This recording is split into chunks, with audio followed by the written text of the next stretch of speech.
Men are useless. I mean, this headline from The Hill, it caught my eye. Most young men are single. Most young women are not. Young men have fallen faster than any demographic in America over the last 40 years. It's a different world now. Like, we don't need men the way that they used to. Nobody needs men! The future is female. Men and women are drifting further apart, and society is crumbling because of it. A fascinating debate has broken out about the value of marriage. You've kind of got the trad-con versus red pill thing. This men's rights crowd that sometimes just goes too far the other way. You need to stop acting like grown boys and infants and actually become men. Marriage is a bond, and it's a sacred bond. It's a machine designed to extract resources from you. Now many of the red-pilled have taken the position that it's bad for men to get married. Hannah Pearl Davis, or just Pearly things. One of the most controversial faces in all of the internet. She goes on to say that marriage is a terrible deal for men. Because if me and you were in a business contract, you would never sign a contract where I am paid to leave. Gee, what could go wrong there? 74% or something of divorces are initiated by women. Men have everything to lose, primarily their own children. Men get killed by the courts and by divorce laws. I had no idea that courts of family law were courts of equity, not courts of law. Because in family court, you don't need evidence to accuse someone of abuse. You need no evidence. When you guys say get married young, a lot of these men don't know what they're signing up for, and you're not going to be there when their entire life falls apart. I interview them on the other side. I didn't meet my son until he was 15 months old. How much did you spend trying to get him back? On legal fees alone was about $200,000. Before you know it, you're homeless. You're literally just thrown out onto the street. We absolutely reinforce bad behavior from women. Wives are taught to leave their husbands, and then daughters grow up without their fathers. Family is the foundation of the society. Every problem in society comes from single mother homes. A lot of women will just chase this negative rabbit hole of happiness, endless happiness. Feminism's biggest failures is it lies to women. We tell women to date as many guys as possible. We tell them to put off family into marriage. You are allowed to leave your perfect husband. You are allowed to end a relationship with a really great boyfriend. Oh, freeze your eggs, have an abortion. What? You're evil. I don't think there's anything else in life that we actually ever go into preparing to fail. Right. Like if you have the mentality of this is going to go wrong and be pessimistic, naturally the outcome is going to be that it's going to fail anyway. Yeah. It's self-sabotage. And that's the thing, like women are so willing to leave marriages because they're not happy. This is not about happiness. The most important thing is the children. And the problem is we have a modern society where it's me, my feelings, leave when I feel like it, instead of doing what's best for the kids. This myth that we live in an age of male privilege. Where's my male privilege? They think, well, men have all the rights. They have all the power. Privileged patriarchal system that we have. Why doesn't our society care about men's rights? I have no friends, no wife, and no social life. Men are alone in this situation. Men are homeless. Men are thinking about eating guns. I've seen so many men on the brink of suicide, and they didn't do anything wrong. How are you equal if the men are the ones that have to fight and die to defend the country? The men are the ones that build and maintain all the infrastructure. Women are helplessly dependent upon men. The so-called deaths of despair from suicide, overdose, or alcohol, 3 times higher among men than among women. culture is telling men you are no good. You got to get your act together. I think men have failed themselves. What kind of a man are you? What kind of a woman are you going to attract? If men are in trouble, so are women. Everybody knows this is a huge problem, but nobody wants to admit it. Every single woman at the table said they wanted a man. 500K. 500K. 300K. 300K. 200K. Am I crazy? Everything is really set up against you to fail as a man. If men make less than women, women don't want to marry them. So you know who wants more economically and emotionally viable men? Women. I don't want to be an independent woman anymore. I don't want to be a strong, independent woman. I'm over it. When is it going to be my turn? Where are we meeting the men that don't stop? I can't keep having these same conversations. The only simp here is you, Pearl. You simp for men. I think you simp for women. She's a provocateur. She says stupid stuff, but Pearl is right about this. It's already happening. It's just not out in the open yet. Now it's just hookup culture is going to be our fairy tale ending because men don't want a wife and women can't find a husband. The future, if everybody follows your path, is there is no future. We go into population decline, and our economy goes into decline. Civilization will crumble. The American story does not end well. This is an existential crisis, failing young men.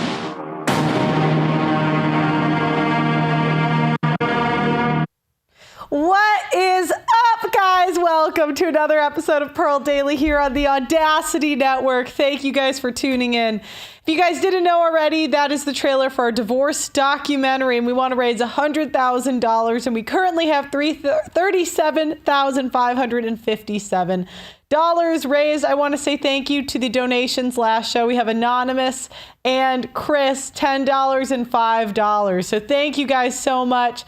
You know, maybe this month we'll hit 40,000. You never know. Feel free. So the first thing I wanted to say was thank you guys for bringing your time and attention here today. You can bring your time and attention anywhere, and we do appreciate it. I don't have a beer, but I think soon I'm going to start bringing a beer on Fridays because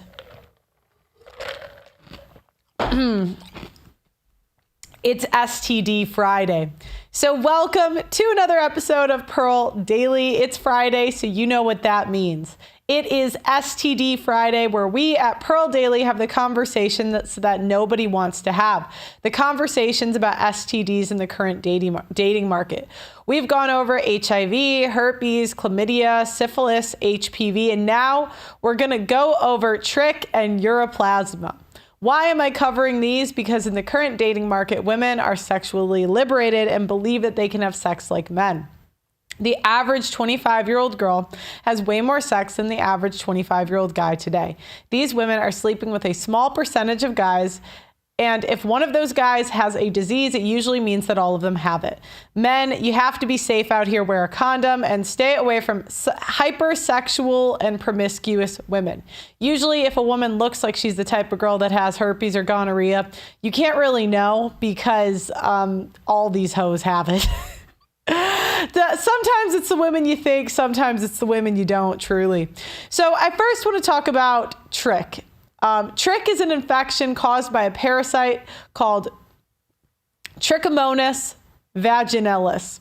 It's transmitted through the vaginal, anal, or oral sex and can be spread via shared sex toys as well. The symptoms for women include itching, burning, redness, unusual vaginal discharge, and discomfort during urination and sex. Symptoms for men include men being asymptomatic or burning in the genital area after urination and after ejaculation. It's estimated that over 2 million people in the United States have Trich at a given time. If including the undiagnosed, that number could go up to 3.7 million. 2% of the women in the United States currently have Trich, while 0.5% of men do. Treatment plans usually include a single dose of an antibiotic. Trichomoniasis, these little critters here that we see swimming across the slide when we do a genital swab looking for STIs, they are mobile little creatures. It's literally a protozoan parasite that loves living in the lower genital tract. It likes to live in the vagina or the front hole. It also likes to live in the penis, not so much the rectum though. Trich is super common, but only about 30% of people have symptoms. So even if nothing is going on downstairs, you may still want to get checked out. In a penis, symptoms can be itching, burning while peeing, general discomfort, or even a discharge coming out of the penis. If you have female anatomy and have symptoms, you'll probably have a clear yellow to green discharge, sometimes with an odor, sometimes not. Some people refer to it as a little bit fishy, similar to BV. Also, you may notice irritation and redness of your genitals and pain during sex. If you're suspicious you have it or you want to be screened for it, testing is super easy. You can either get a swab of your genitals or pee in a cup, and treating it is as simple as taking pills. And once you've taken the entire course of medication, the Trich goes away completely. It does not live with you forever. It is a temporary infection, not a forever disease. Yeah, so in my research on these, I don't think I'm not one to pick STDs. Obviously, you want none of them. But, you know what I mean? Gun to my head, if I had. Okay, so if you guys... Out of the ones we've covered, if I had to get one... I think these are the ones I would pick, to be honest. Now, obviously, you want none. But, if there was a gun to my head, yeah, I think these two I would pick. They don't seem, and I'll get into why. Okay, so if you guys are following my... Yeah, maybe you could call it and tell me if you had to have an STD, which one would you get?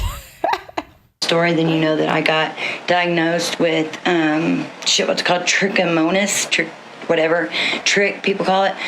It's an STI, sexual transmitted infection. You can also catch it from like moist places like pools, things like that, they say. But I know that I got this. I'm pretty sure that I got this 3 years ago, or like in 2020 during my relapse. And that's why I've been so fucking sick this whole time.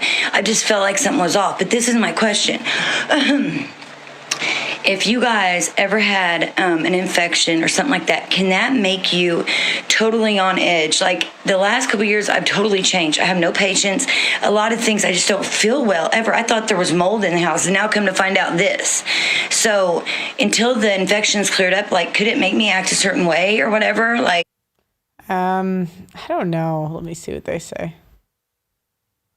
I feel like that all the time. But it's been because I've been on methadone. I feel like long-term methadone causes some other health issues and infections. Okay, we're going to go back. All right, let's see what this lady says. Hey, I work in sexual health, and I can definitely speak to Trich in public restrooms. So Trich is a protozoan parasite that likes to swim around in warm, moist places. It is passed around through sexual activity, and that is why it's considered an STI. Trich's not going to hurt you in a serious way, but it does make your underbits mighty uncomfortable, especially if you are natally female. For people with penises, it's much less uncomfortable, and often they don't have any symptoms. Although it is true that theoretically Trich can be passed in a non-sexual way, like through wet towels and moist toilet seats, like not dry ones, but moist ones. I work in a sexual health clinic, and I sit on the same toilet seat as my patients who are coming in to be treated for things like Trich, like chlamydia, like gonorrhea. And I have never had this infection. Obviously, this is anecdotal. However, that's how not worried I am about this. Every patient I have ever seen and diagnosed with Trich could trace it back to a specific partner. So I wouldn't worry about it if I were you. Go out there, use public restrooms, don't hold your pee in until you get home, because that's way riskier than being on. Yeah. I don't know who believes that you could get a sexual STD from like a public restroom. That's kind of crazy. Oh, wait. Infections or supposedly have recurrent yeast. A lot of women that have recurrent yeast and BV infections or supposedly have recurrent yeast and BV infections are misdiagnosed when they actually have Trich. Trich is short for trichomoniasis, and it is an STI, and it's parasitic. When I go into the doctors, I don't know if this is like standard. I assume so because it's happened to me with every single doctor, but I am immediately tested with my urine for chlamydia, gonorrhea, and Trich. In this stage of my life, with all the problems that I'm getting, I am negative for all three of those, including Trich, so that's not my problem. However, if you are having all of the symptoms of like that, yeah, they don't normally test you for Ureaplasma or Trich. So if you do get tested, guys, I have heard there are free STD clinics. Personally, I think you just go to Quest. It is expensive, but you know, ladies, for the men, I mean, who cares, right? We're the ones that have to suffer. I know you guys could get some stuff, but like if I was a guy, I'd just get tested once a year and call it a day. But, you know, being a girl, 3 to 6 months in a relationship, outside of a relation, I would just include that in your budget. If you're poorer, I mean, twice a year is probably fine. I mean, it doesn't seem like any of the STDs are going to make you infertile for, it's usually longer. Maybe if you sleep with someone really sketchy, as we do, you know, maybe then you do it quarterly. Or if you're a really big whore, you know, you're sleeping with like a couple guys at the same time. I'm not here to tell you how to live. Obviously, the women that want to be whores are gonna. If you're a big whore, I would really recommend quarterly. I would. If you're less of a whore, maybe twice a year. If you're fat, I mean, you shouldn't be having sex. You should be on the treadmill. That's where you should be.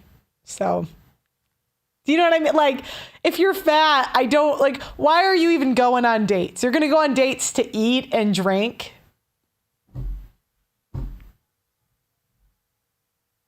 I guess, do you know what? If you're going to go on dates as a fat chick, what I would do is I would tell you to go sleep with a guy that's in shape and understand, right? Because you got to have sex Otherwise, you're going to get kind of weird over time. Like you're going to be, So, and obviously you're a woman. If you're listening, you're probably a whore anyways. So you're not a virgin. So if you got to have sex with somebody, this is what I would do strategically. I would go find a guy that's in pretty decent shape and eats well, right? And that way you can have sex with him, but just know you are going to be the girl that is in the background. Like he's not going to take you out in public and you just got to be okay with that. But maybe you could ask him for advice, like maybe sleep with a personal trainer or like a biker. You know what I mean? Just a guy that knows how to eat well, maybe a chef. And then you can learn from him for like 6 months while you get ready for your husband. Yeah, that's what I'd recommend. That's what I would tell you, because honestly, if you're fat, like why are you going on dates? I mean, unless you plan on staying fat, okay, well then it's time to just go. I mean, but then you're just going to marry a fat guy and you guys are just going to be fat together. And then you're going to have these fat kids. You're going to pass on. It's almost selfish for fat people to have children. I really believe this. Like, I mean, honestly, because if you can't stop eating, like, why do you deserve to reproduce? Do you know what I mean? Like, it's like, and I've always felt like when I was younger, I felt like this when I was in my early 20s because I couldn't get myself to stop eating. So I'm not even saying this in a judgmental way, but I always felt like I needed to figure out that problem of mine before I brought anybody else into this bullshit. Because I'm like, yeah, let me get this straight. I'm going to raise a daughter and make her fat too. I'd rather kill or a son. And now they get to have the same really, yeah, as a fat person, I would just focus on losing weight. And just know as a woman, if you're in a situationship, you're probably too fat. And if your friends say that you're not fat, you are. I mean, unless if your dress size is a 6 or smaller, you might be fat at a 6 with the way they just make the clothes sizes bigger. So a 6 these days is basically a 10.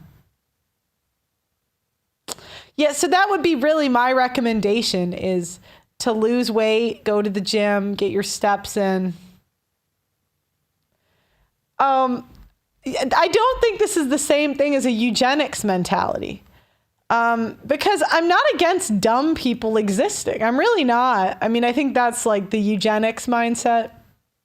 I'm not against dumb people existing. I'm not against, I want all races to reproduce. I'm not into the bloodline stuff, so I don't know. I mean, maybe I'm a eugenicist. I don't think so. But I just think if you're fat, okay, you're basically saying, well, you're communicating to me if you're fat, okay? You're communicating that I am so weak as a person that I just cannot put the donut down. And look, I'm not judging. There was a point where I couldn't put the donut down either. But you're basically saying, and you're saying, let me bring a child up and I'm going to teach them my terrible habits. And then they're going to have the same life I had. Which is going to be having to have sex with ugly people or nobody at all. Or as a woman being the side chick. You're going to be third in the rotation. Yeah, and ladies, if you are in that situationship box with the hot guy, you got to make it very clear that you understand your position if you want to hang out with him more than twice a month. Because really, you can see where you're at in the rotation based on how often the guy sees you. Now, I will tell you, some men just do have the time. Some men, do you know what I mean? Some men have the time to juggle 5 women and they're just on demon mode. And I don't know, so I'm not talking about the exception, the men that the men that really just, I mean, they just have their only hobby is women. I mean, then you just took an L. He could convince you he's going to marry you and have a second family. I mean, that happens. But let's just take a normal guy with a job. I mean, at most, there's going to be a rotation. So the player guys I know, they tend to want 3 side chicks is like they up to 5, they tend to say that's too much work, but they like 5 just on tap. So there's like the main, and this is the girl. You might go on public dates. He might introduce you to his friends. You might still be a situationship. I don't know, but you're like in the girlfriend slot, whether he calls you that or not. It depends what he's looking for. Then you got girl number 2, right? You got girl number 2, and girl number 2. So girl number 1, I would say 2 to 4 times a week, depending on the guy's level of time and if the other girls are in the picture. Girl number 2 is like once a week, once every 10 days. Girl number 3 is 1 to 2 times a month. So as a fat chick, you're going to be in 1 to 2 times a month, right? But now is your time to gluck gluck. Now is your time. Yeah, I know 3 is fun. Now is your time to get into spot number 2. It's called gluck gluck. It's called being nice. And you have to assure him, because he's going to be worried that if he spends too much time with you, because he knows where you're at in the rotation. You're at the bottom, bitch. You're like 30 pounds away from being hot, and he doesn't see the motivation from you. So you're going to have to like accept that, right? You're going to have to like, and you have to assure him that you're not going to crash out and you don't want anything serious either. Now, maybe you could aim for something serious in a year, but at least this way, you can take dating off the table. You can exit the dating marketplace. And when you want to get laid, you can go to this hot guy, ask him for some nutrition tips, and then just let him know. You just say like, hey, I know where I'm at. I know where I'm at. I'm just happy for your time. Maybe you could fall in love in a year. Some women do. And if you lose some weight, a lot of women are like 30 pounds away from commitment, truly. But you have to prove you're not crazy, because this is like the calculation men are doing is how crazy is she versus what do I get out of this and what do I have to spend? So as a fat chick, you got to make your price real cheap. It's like 1 drink, I'll be there. 1 drink. Okay, let's go to your place. Now, I would say because you're the fat chick, you're going to want to use protection, because he's definitely sleeping with someone hotter than you if he's a good-looking guy. Yeah, that's what they're saying in the chat. Look, I've had in-depth conversations I had a friend in London, and he just always had like 3 to 5 women. That was like his baseline. Like he had 3 and then 2. They're always taking applications. So they'll have the main 3 usually. And the 3rd one usually comes and goes. Like maybe they'll get into a relationship. But the 2, they're always going on dates and taking applications. And the spots are available. So just as the fat chick, you're going to have to know your slot is at the bottom. You're at the bottom, chick.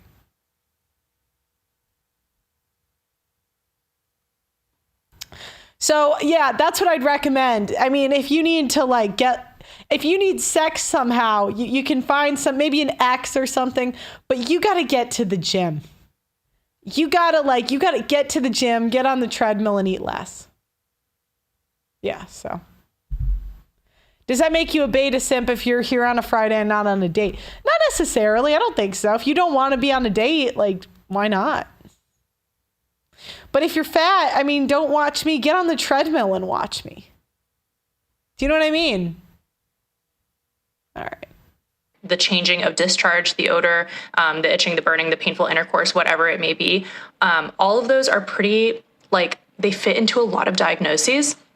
And if you haven't been tested for Trich, I would definitely recommend to do so.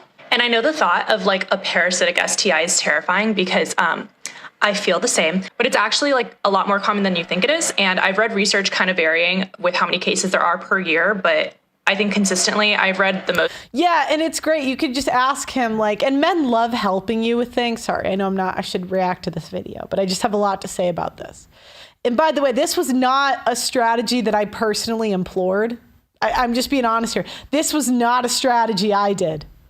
But I was thinking about it and I'm like, that would be a good strategy. Do you know what I mean? This one personally, I didn't do. I didn't. But, men love helping you with things. They love it. It's like they're great. Like, if you want a man to fall in love with you, just act really stupid, right? You just got to act like men do not like women that know it all, right? And I know because sometimes I have this... like that. Sometimes that's a problem I've had, I'll say. But, this is what I would do. Even if it's something you already know how to do. Like, let's say you want to learn, give me something in the chat. Let's say you grew up knowing how to fish, right? And you already know how to fish. But if you go up to a guy and pretend you don't know how to fish and just act really dumb and give him all the credit for teaching you how to fish, he'll be in love in 6 months. So if I was fat all over again, I think I would have saved a lot of time. And I'm just being honest here. This was not something I did, but that's something like that would be smart to date a trainer. You give him sex, ask him, hey, could you just help me with this stuff? Can you teach me how to cook a few meals? They got to eat anyway. I was like, I went through all this work of learning this on my own. That's way smarter. Is this how women feel when we expose their game?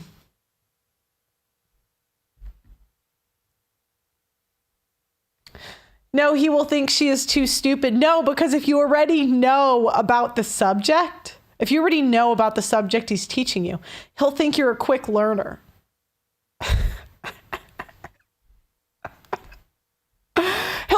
He'll think you're learning so fast. You're like, yeah, baby, you're such a good teacher. I mean, you ladies know, you rub the arm and just say, thanks so much for teaching me. You know. Yeah. And I mean, these days men are better cooks than women. Cause look, as a fat chick, you're going to get smashed and passed anyway. So you gotta get rid of the ego and just know your place in this. And by the way, just Google your BMI. No, you're not shaped well. Just Google it. You're fatter than you think. And that's what I really want to say is like, when I look back at pictures, I'm like, I was fatter than I thought. And all the people that like I show that picture to, and they're like, you weren't that fat. And I'm like, that's because you're kind of fat. Can we just be honest here? I was young, so, I got it. But I was just thinking, I think that if I employed that strategy, at least the dating I'm not saying I wish I did because I'm okay with my life outcomes at this point in my life. All I'm saying is like, I think that would have been a good strategy. All right. I'm going to go back to it doesn't even have to be a trainer, but just a guy that's like in shape, he knows a little bit about nutrition, maybe a good cook. Yeah. Just about like 3 to 3.7 million of men and women that have this STI. It's just that it's also not super symptomatic. Like over 70% of people have no symptoms, which makes it really easy to spread. But the number one indicator is a strawberry cervix. And I don't think I'm going to be allowed to put a picture of this, but it'll literally just be your cervix and it has like little red dots all over it, which is why it's also so important to get your pap smear because that's kind of the only way that someone's going to be looking at. Thank you for the sign up for the membership. You guys are awesome. Men are better cooks. Yeah, like honestly, that would be my recommendation is to women can, in fact, sleep their way into relationships. Men, the worst advice betas always give is telling women not to put out. And I know, and like the conservatives, but I'm like, guys, do you not see the things women are getting for having sex? And I'm not trying to apply morality to this because some of it I do like on a base level find a little bit repulsive. But if we just want to talk about what works, like sleeping with the boss definitely works. Have we not covered enough stories to be like, yeah, that works? I mean, if we want to say, like, you don't think a girl would lose weight sleeping with a trainer if she really wanted to? Yeah, I mean, some of it repulses me, but I'm a strategist here, you know. It's not about, this isn't like a religious show, so I just like to stick to what works, not what, like, I think is the most moral way to go about it.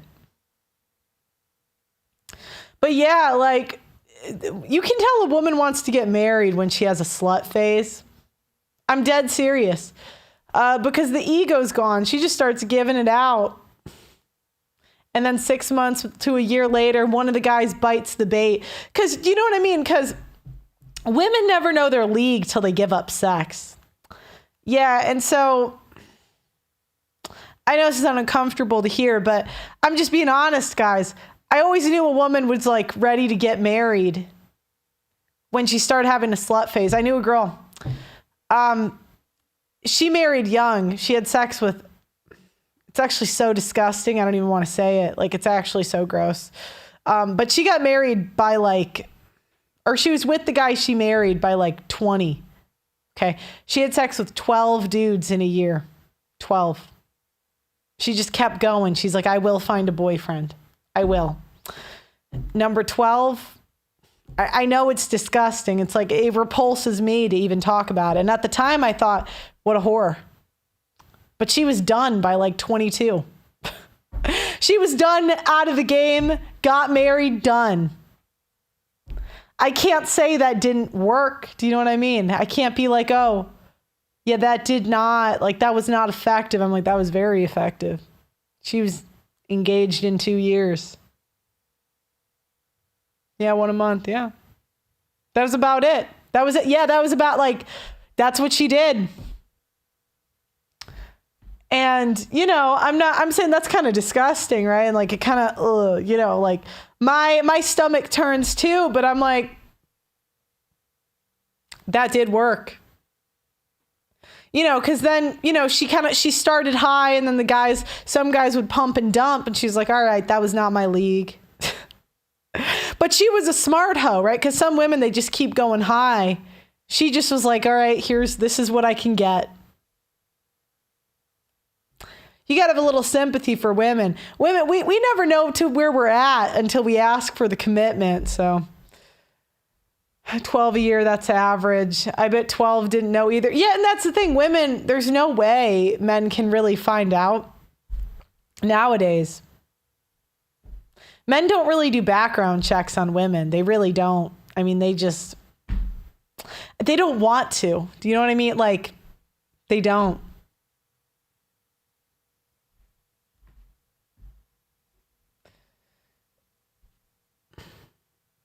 Can you guys please stop gaslighting me? I saw it work. I am not attempting to say that's what she should do, but it's a strategy, and I've seen it work. So, yeah, I mean, she was smart. She used protection. She didn't catch anything as far as I knew. Yeah. So anyways, like, she didn't catch anything like a lot of women catch Ureaplasma, which is another STD caused by bacteria. Ureaplasma is resistant to antibiotics like penicillin. Ureaplasma can be transmitted through sexual activity and can be transmitted from mother to baby during birth. Ureaplasma is quite common, with 40 to 80% of sexually active people carrying ureaplasma at some point in their life. So ureaplasma, I think most people do end up getting this because it's really not tested for. And I think it's because it's not that bad, but it does harm fertility, but it's not like chlamydia, where chlamydia will make you infertile. That's what I've seen. I know you're like, I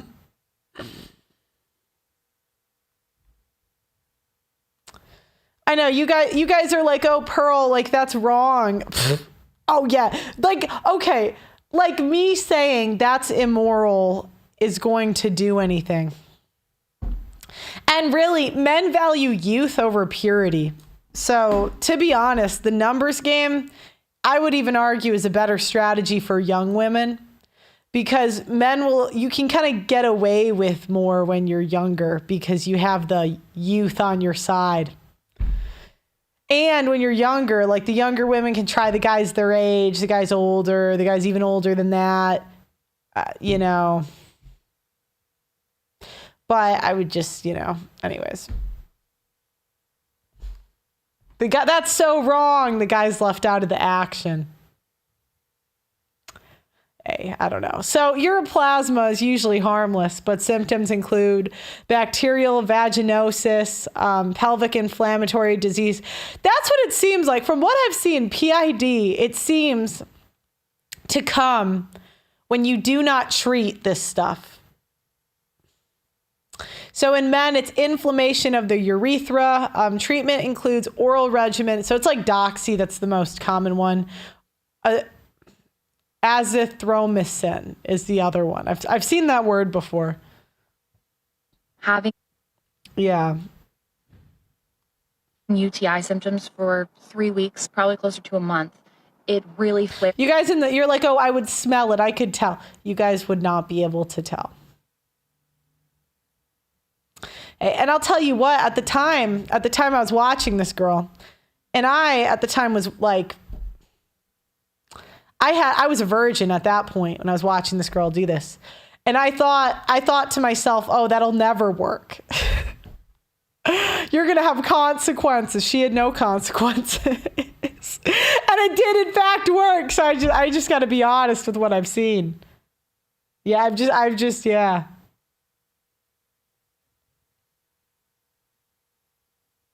Up. I thought it was an IC flare, which it could be an IC flare still. And I have ureaplasma.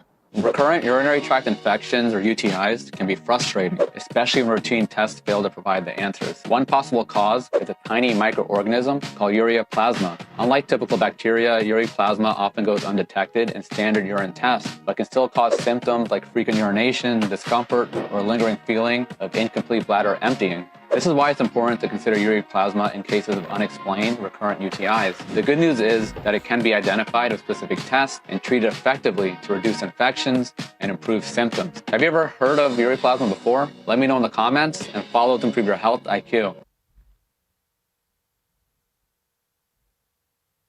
All right, what's next? All right, so a lot of you guys are saying, someone in the chat saying that I'm jaded and I'm bitter. I just don't, people that know me, I just don't think that's do you know what I mean? Like there are adjectives that you guys insult me with that I do in fact think describe me. Bitter. I'm sorry. I just don't, that just really is not one of them. It's not. I mean, I don't mind like the feedback. I really don't, but please say shout out to Juan from Mundo Nuevo Veracruz, the name of my little town in Mexico. Thank you. Like, do you know what I mean? I do think that there are adjectives that do describe me that are negative that I would agree with. But I'm sorry, jaded just really is not one of them. It's really not. Oh, this one we watched already. Bitter. Do you know, my life is going too well to be bitter. I get to do my dream job. I'm in the best shape I've ever been in. I'm remonetized on YouTube.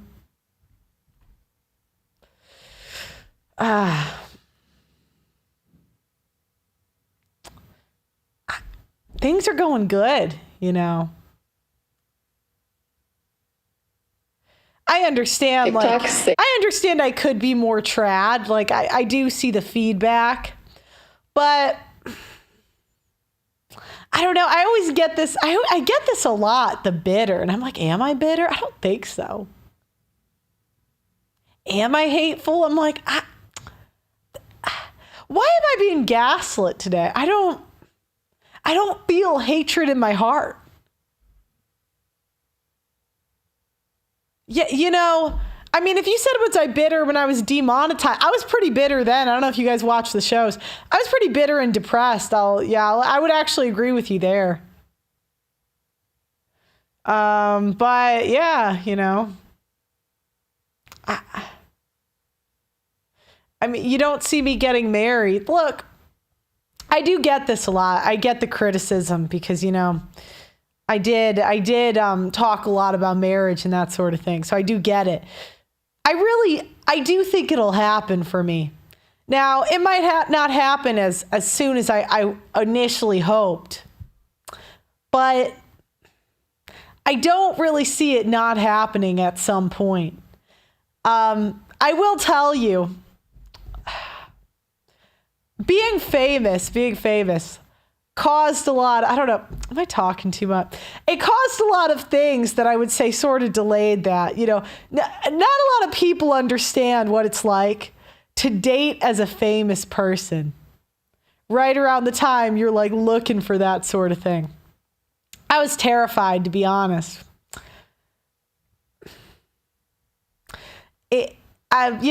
Maybe sometimes I'm like, I don't like telling too many stories because my enemies, they always like to like take them out of context and use them against me.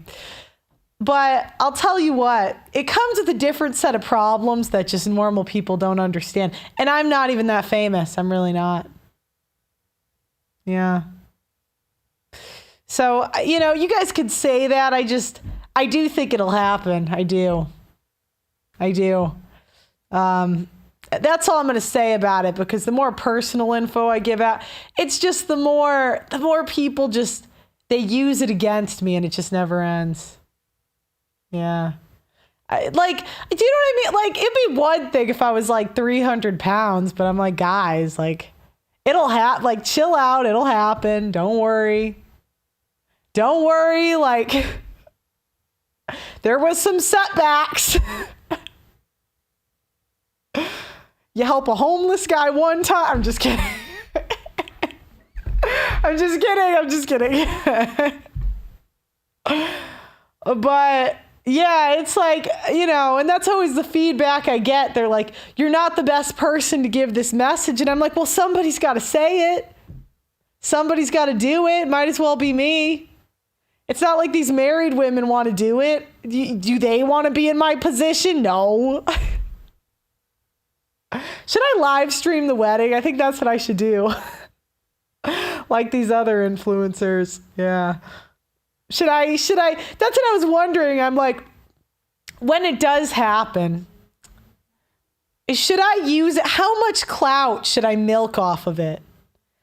When I do have kids, should I have them on stream? Are we thinking?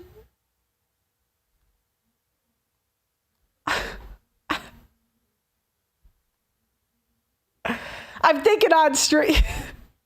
At this point, the ladies, you know. Anyways, I'm gonna continue. I'm gonna continue. I'll keep going. We're talking about Ureaplasma and freaking women. It's like we make it about ourselves.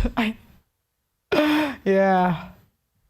Okay, TikTok saves lives for real. I saw this girl post that she had BV infection after BV infection and symptoms of having a UTI but no UTI, and that has been my year for the last year and a half. I have had 11 BV infections. I've had to take fucking Flagyl 11 times. And I know I'm going to keep it private. I made that mistake once. I'll never make it again.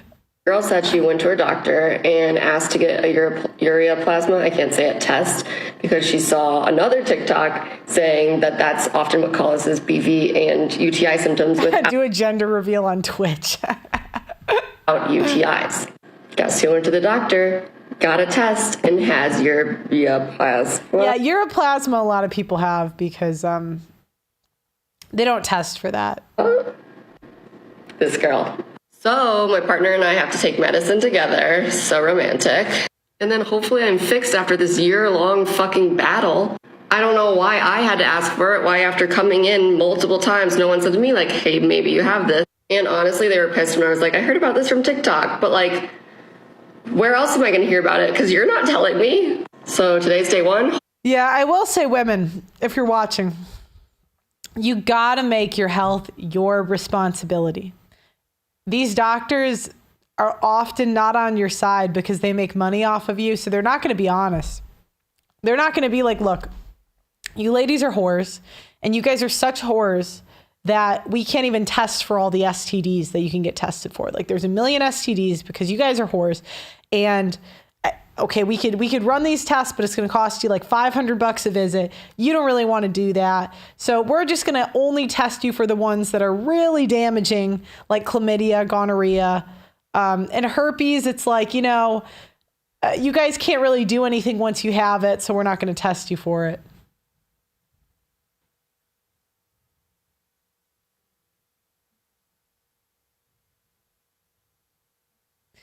Yeah, so let me continue. This is for so you got to ask for these tests. I don't even see the point of going to like a gyno other than for your pap, but like all the testing, you can get it cheaper at Quest depending on your insurance.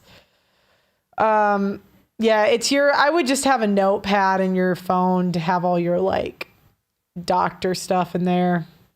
You can use, I honestly, at this rate, Grok is better than the doctors these days. The girls that get chronic UTIs, which personally is something I haven't dealt with, which is why I haven't talked about it. If whatever you have isn't common, you're in trouble. Not necessarily, but we'll keep going into the more STDs. But so many of my friends have figured out what the root cause is after literally years of chronic UTIs and doing all of the right things, maybe taking the supplements to prevent it, taking the treatment to get them to go away. And then finally, like both my friends have dealt with this for 5 years.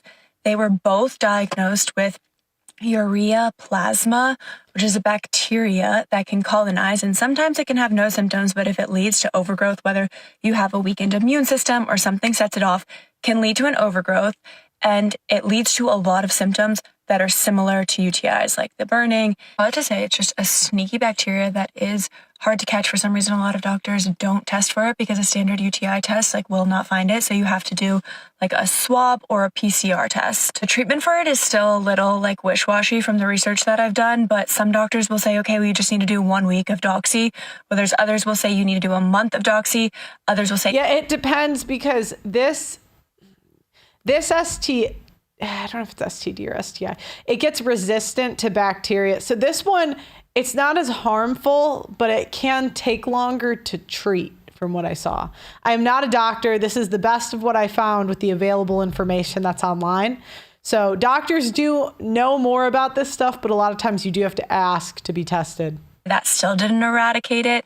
Also, different variants of this bacteria can lead to infertility. So it is something that should be treated if you are dealing with it and have symptoms.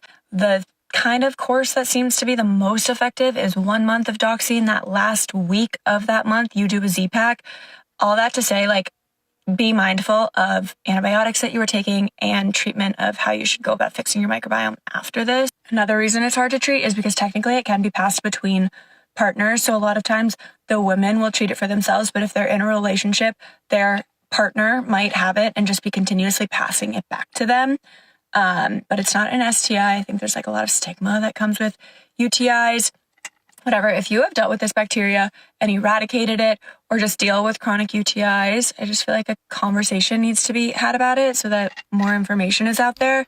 Yeah, be happy it's Ureaplasma, not herpes, lady. Also do another video on just more common reasons why people get UTIs, whether it's imbalances in the vaginal microbiome or whatever it may be. But I just wanted to put it out there that Ureaplasma is a thing. Ask your doctor to test for it. Send it. Doctors should ask you if you want to be tested for it.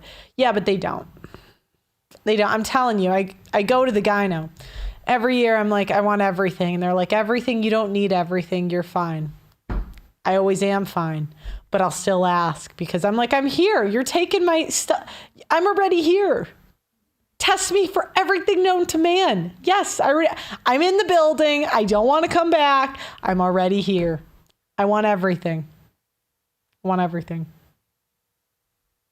Do condoms protect you? So condoms lower your risk a lot. And when having these shows, I am not trying to scare people. Okay. And I want to be real. So I've interviewed people that have given herpes before. And that's a pretty bad STD. That's the worst one. Remember, hooking up with somebody one time that has herpes, you are actually probably not going to get it. because they shed about 20% of the year. So about 20% of the year they can spread it. Everybody I've spoken to that has spread herpes, it's kind of uncomfortable, but I've talked to 2 guys that had sex with a lot of women. They never use condoms. They're not a medication. They just spread it. I know that's immoral. That's not right, but I'm not here to police their right? I can't stop them. So I'm just more curious about how they went about stuff. They said, like, one of them said out of 100, 5 said that they got something and that you'll know right away if you catch the herp. They said that, like, the people that say they didn't know right away, they think they were lying. But like the herp. So your odds of hooking up with somebody one time and getting something with a condom just are not overly high, because they even said their long-term partners that got it, it still took between 3 months to a year for them to get it. Because remember, they shed like 20% of the time. It also depends when they were infected with it, because if they were infected more recently, they're more likely to transmit it. This applies to like other STDs as well, but women lead in all STDs. Well, I haven't found a woman to be honest about spreading it. Of course, I find men that'll be honest. But if any ladies are in the chat that have the herp and you're spreading it out there, I'm not here to judge you, but I'd like to ask you a couple questions. You know, to a friend if they get chronic UTIs and have not figured out why. Yeah, so I know women do it too.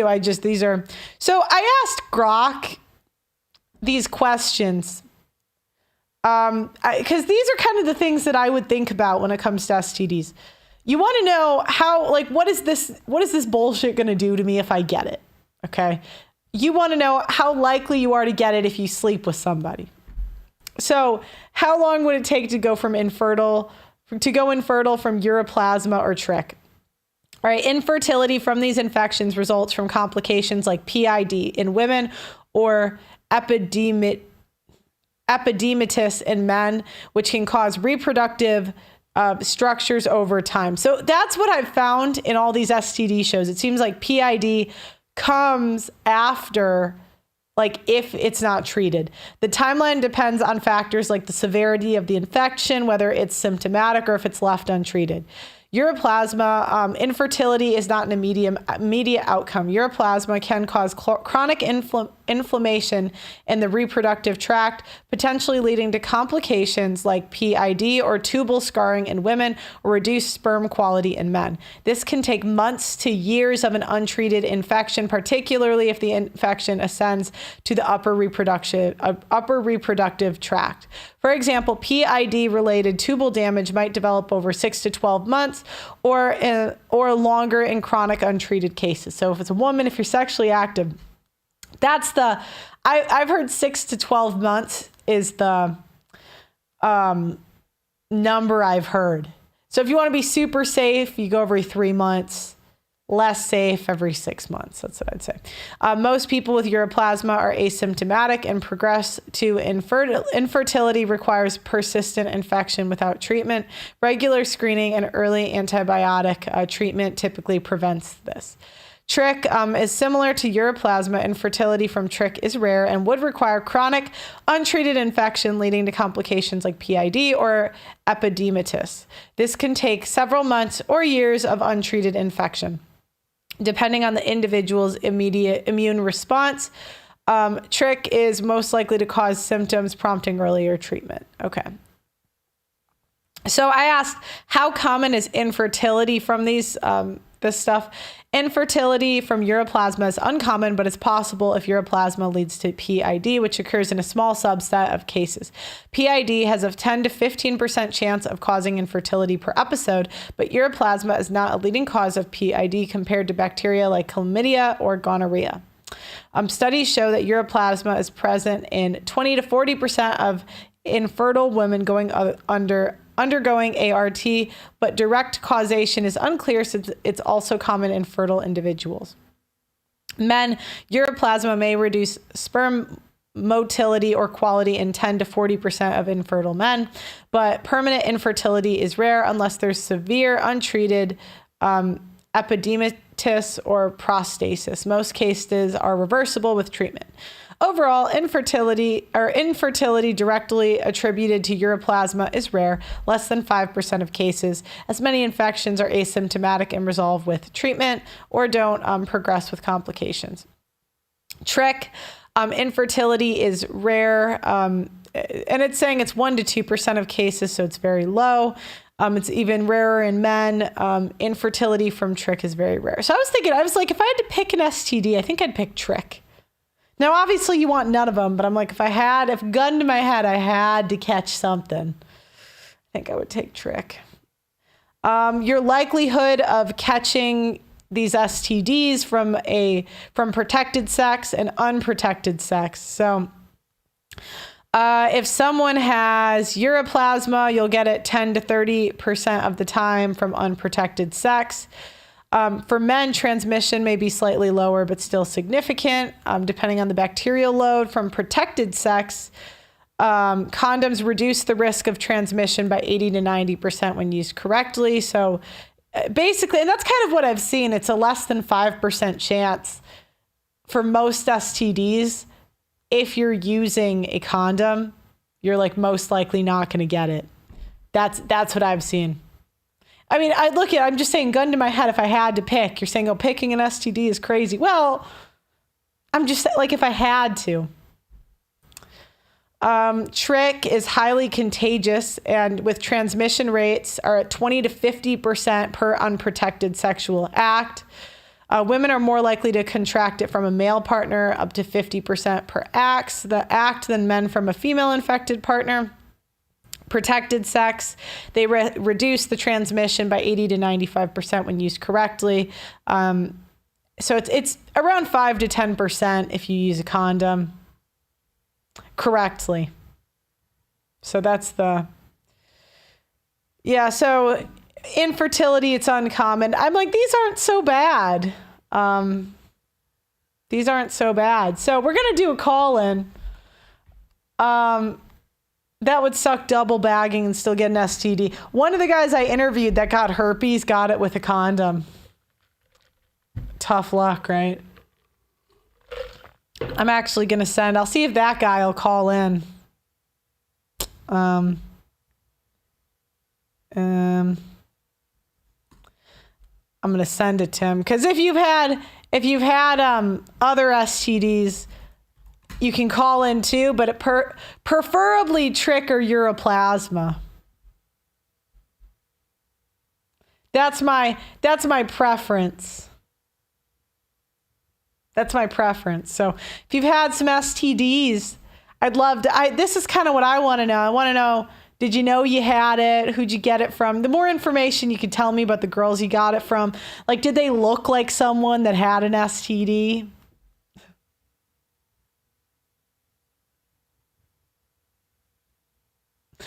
But guys, please figure out your technology. When you get on, tell me your story, what STD you caught. We're going to try to stick to the one today, but I understand beggars can't be choosers with STDs. I would turn your cameras off, because I don't know if you want to be on camera admitting you have an STD. If you don't care, then put it on, but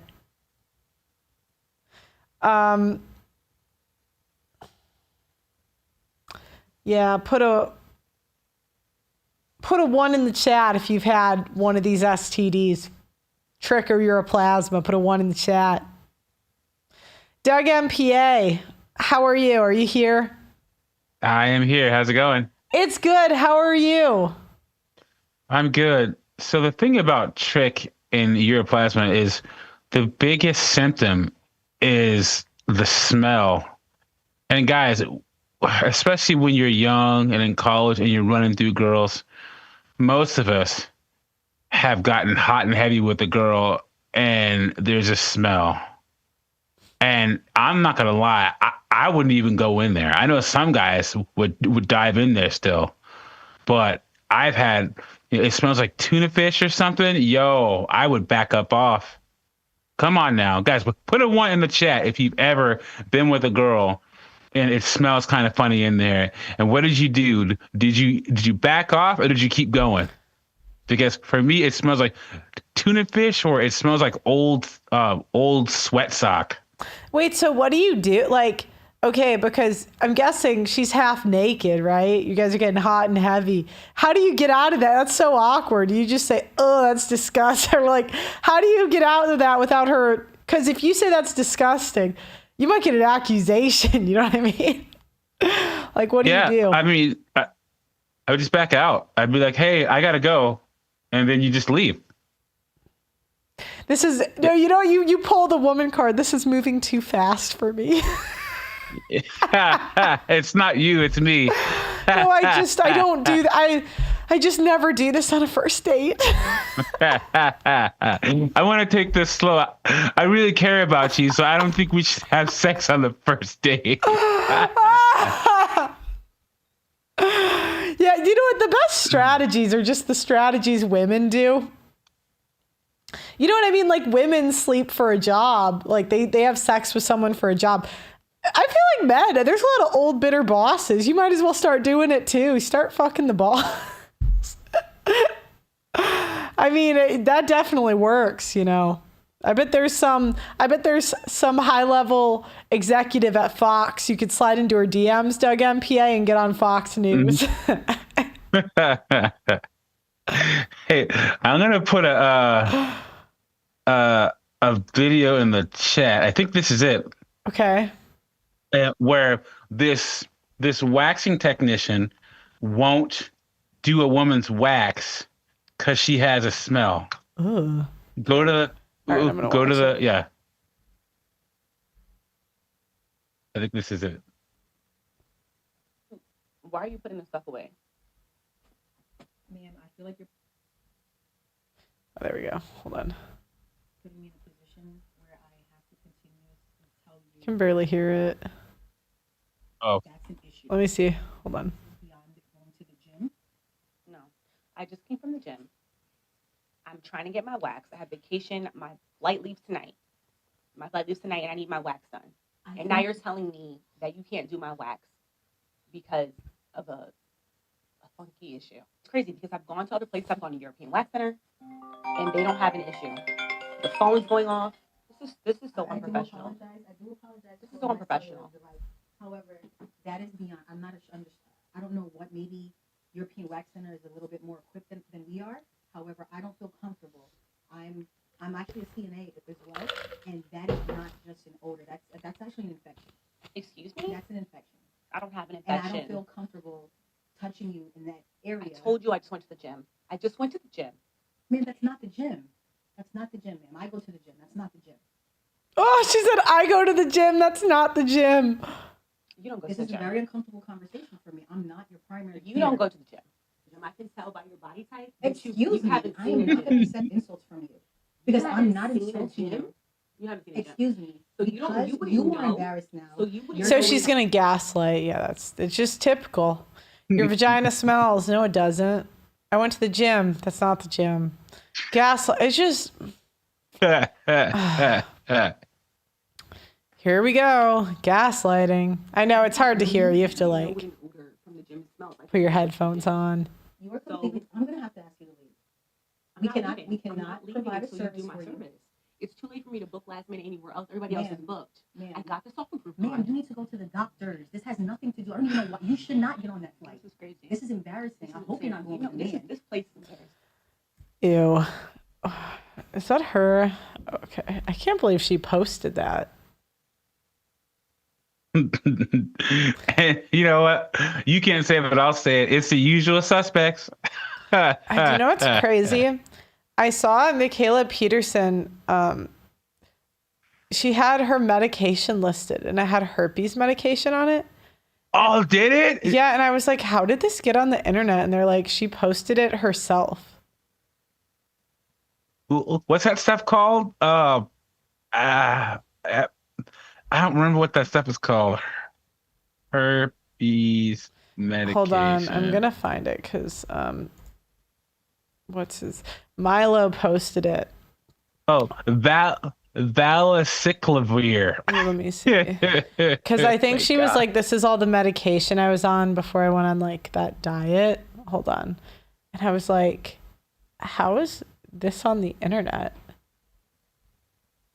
I'm like, what? Oh, here we go. Vyvanse. What's it called? Valacyclovir and then Yeah. aciclovir. Let me see. Yeah, it's right there. Michaela Peterson. Yikes. What's this? I gotta show you something. And you gotta be an OG to remember this one. Trich's commercial. What? Is it in the doc? It'll be in a second. So they used to have these Valtrex commercials. Oh, no.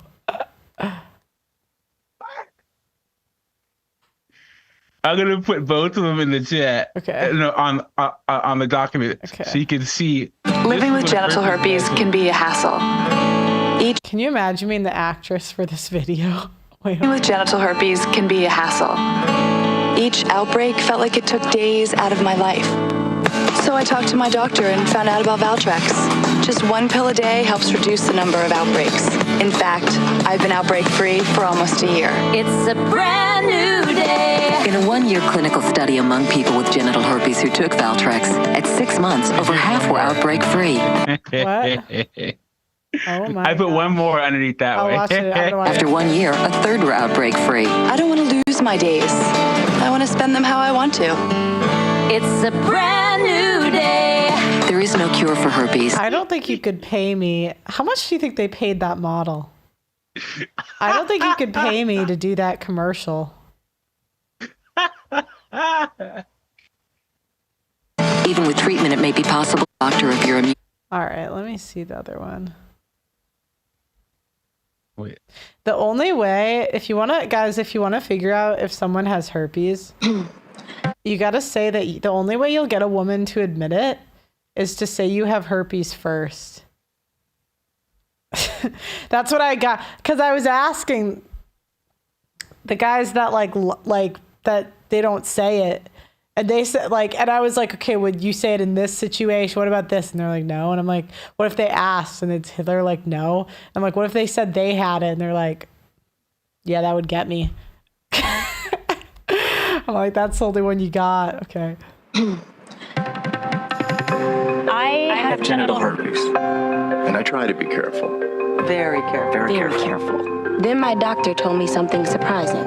One study found that up to 70% of people who had genital herpes got it from their partner when they had no signs or symptoms of an outbreak. And it doesn't matter how few outbreaks you get. You may still spread herpes at any time. Now I take once daily Valtrex to reduce my risk of passing it on. Valtrex is the only medicine proven to reduce the risk of spreading genital herpes. Always use safer sex practices with daily therapy, which also includes avoiding sexual contact when you get or think you're getting an outbreak. There's no cure for herpes. Even with treatment, it's possible to spread. Wow. Not disclosing should be a crime. Well, it's not a crime, guys. I'm telling you, people just spread it. When they're in that situation, they're not going to tell the person. They're not. The best one, there's this one, and there's a guy on a motorcycle, and he's riding along this coastline, and he's like, I love the open road and feel it in control. So when I got genital herpes, I decided to not let it get me down. And the jingle, living the life I want. It was so good. I can't find it on YouTube though. Oh man, the early 2000s were wild because that's when they first, believe it or not, Pearly Pearl, there was a time where there were no prescription drug commercials on TV, and then they just went nuts in the early 2000s. They just went nuts. That's crazy, guys. Go ahead. If you want to go ahead and like the video, if you haven't already, subscribe to the channel. Hit the Zoom call-in link and tell us about your stories. Have you ever caught anything, or have you known anyone that have caught anything? You don't have to show your face because we know you want to keep it confidential. But go ahead and call in and share your stories. I asked, how did her medication list get on the internet? She showed it on YouTube. I just cannot believe she posted that. That's so crazy. I would say that you're right. If I had to choose, gun to my head, if it was one to get, it would be one of these two, because both of them can be cured with one pill, with a little bit of treatment. I think I'd pick Trich because Ureaplasma, it seems like it's harder to get rid of. But the Trich, because it says you're not going to be infertile from it, most likely. It does spread, though, so if you do spread it, you'll probably spread it to somebody, and they might think you're a whore. So I guess, if you don't get tested right away and whatever. Yeah, I think these are the ones I'd pick, though, gun to my head. Yeah. And guys, here's the thing. If you mess around with enough with enough women, it's going to happen, dude. You just have to make sure that you don't get one that you can't get rid of, because that's the key. Especially as guys, you're going to get older, you're going to get access to more women, you're going to get access to more beautiful women.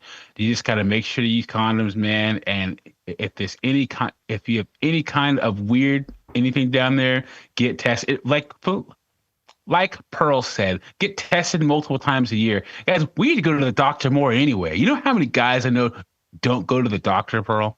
The guys with health insurance and resources don't go to the doctor.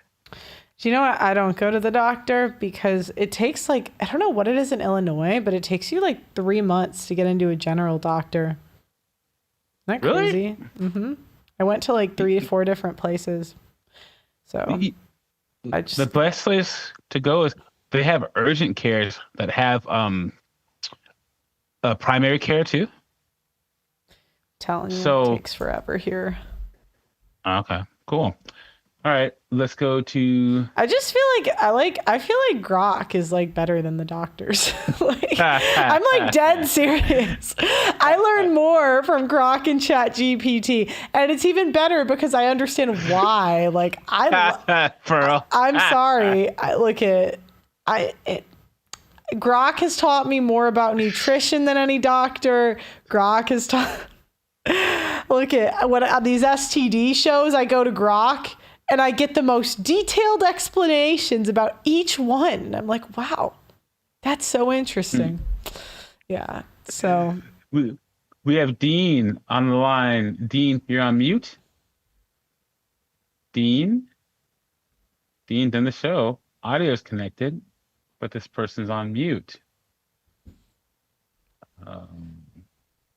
Dean, are you there? It's a horrendous conclusion. Well, I'm here. You guys can hear me? I guess I'll die. I have to say, can you hear me? Because that's what everyone says.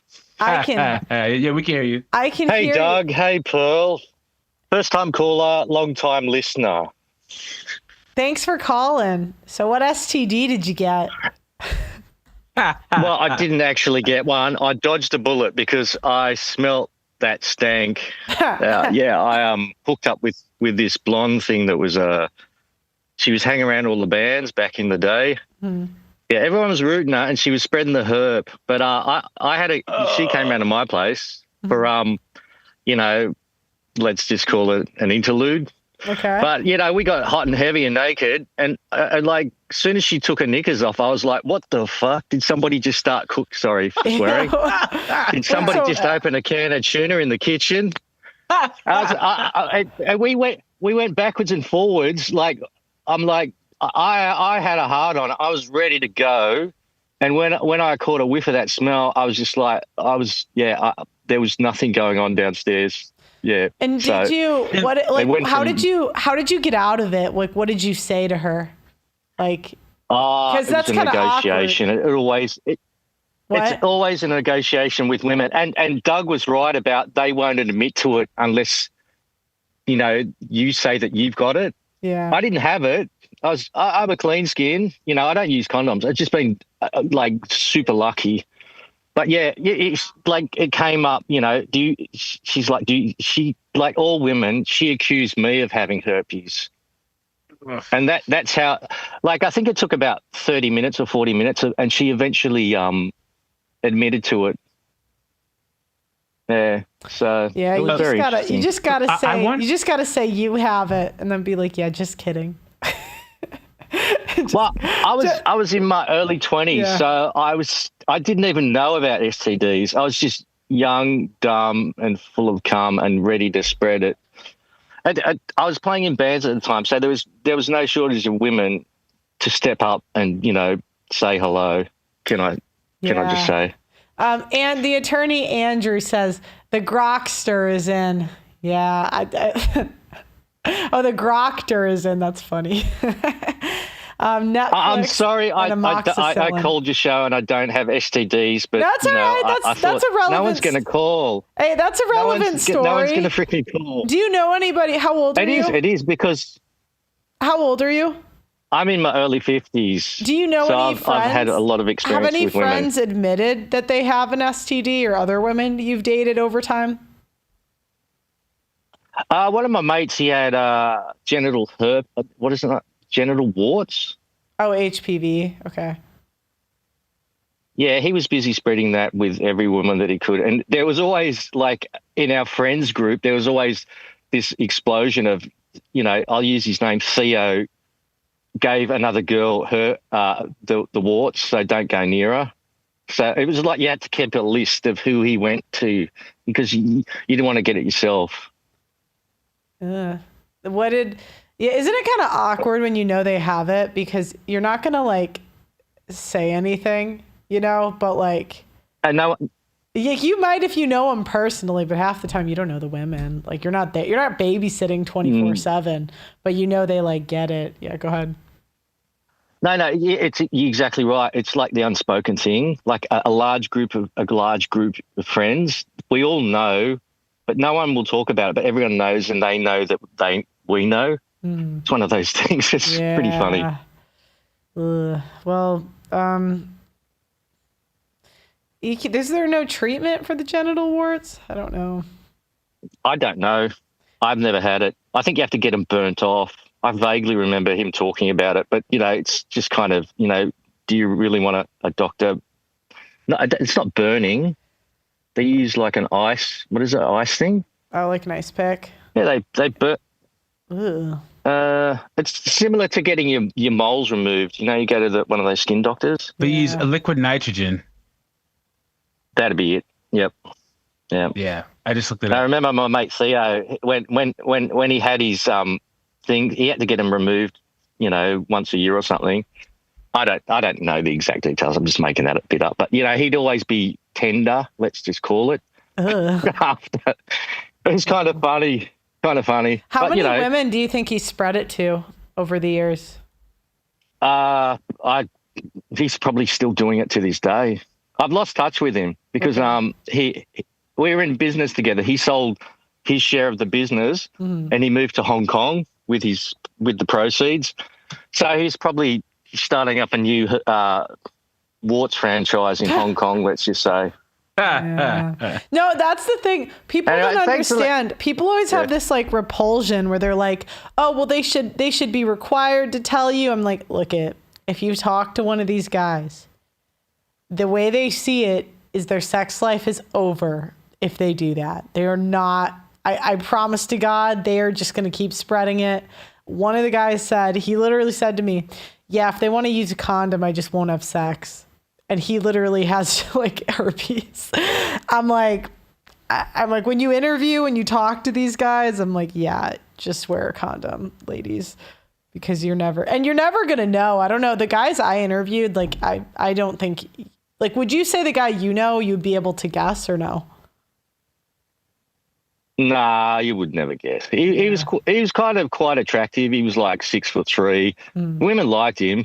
He had really nothing going for him aside from the fact that he was good looking and tall. Yeah. No, he did okay with the women.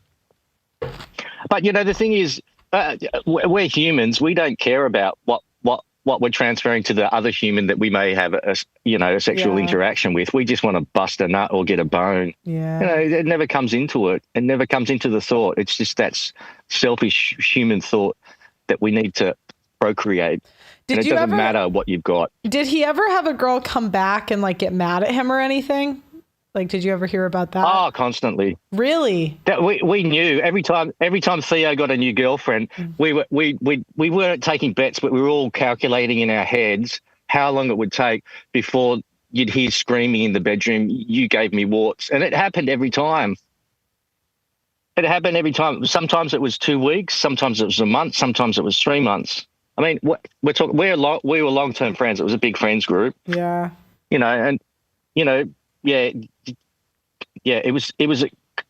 I'm sure it'd be the same with somebody with herpes. You know, it's just like, why did you run me over with a car? You didn't have to run me over with the car. You could have just driven around me. But that's the same thing. Yeah. No, I know exactly what you mean, and it's like, but when you're their friend, it's like, what are you gonna? You're gonna tell every single person they date?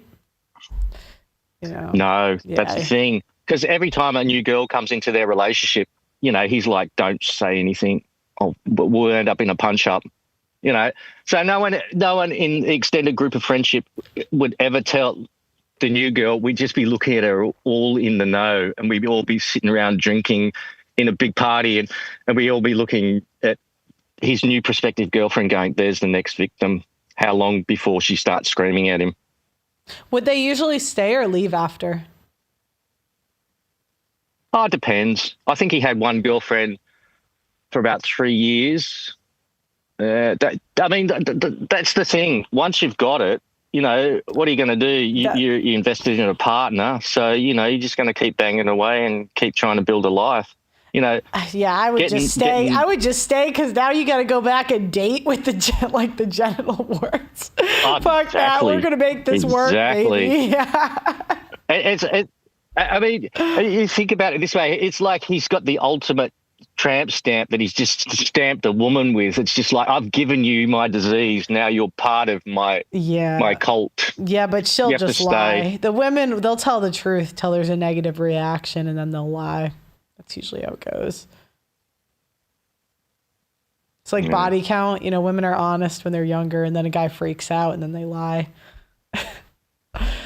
Yeah, there is herpes dating apps, but do you know what? This whole. Go ahead. What? No, I don't understand this whole body count thing. I mean, theoretically, it's not a car. It's, the body count, body count tells you that somebody's experienced at sex. It doesn't mean that they're a hoe. It just means they're good at what they do. You know what I mean? Yeah. Maybe I've got an odd opinion on it. Someone said a herpes dating app. So the feedback I got, because I did ask one of the guys why he didn't do that. And he said that he kept catching other stuff when he would go for the girls with herpes. Oh my God. He said, yeah, like at first I would just find out who else had it, and I would like go and try to hook up with them. But then I would start getting like gonorrhea, like I'd get all these other STDs, and I'm like, yeah. We always used to joke with our mate Theo, are you going to get the whole collection? You got the warts now. Are you going to get the herpes and the gonorrhea and the crabs? He hated it. He hated it. But yeah, he told everyone, because he said that's another thing I remember him saying. He said, don't lay in my bed because it might be contagious. If you guys hooking up with some girl, don't take her back to my bed. I was like, what? I didn't know. No, I just took it what he said as gospel. So no one slept in his bed. Maybe he just didn't want anyone else in his bed. Okay. Well, he did have a water bed. He was a bit of a sleaze bucket. Yeah. It was pretty funny. I find the people that get it, it's either they're like naive or whores. That's kind of what I found. They're either like naive. Well, I remember go ahead. The girl that he got it off, she was in high school. I think she was about 15, but she was banging some 40-year-old guy that lived in the suburbs.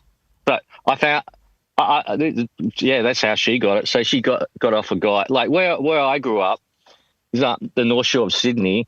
It was like, I think it was known as the orgy capital of my area in the 80s. Like my parents used to do some pretty exciting things, just put it that way. Getting off subject, sorry about that. Yeah, no, you're okay.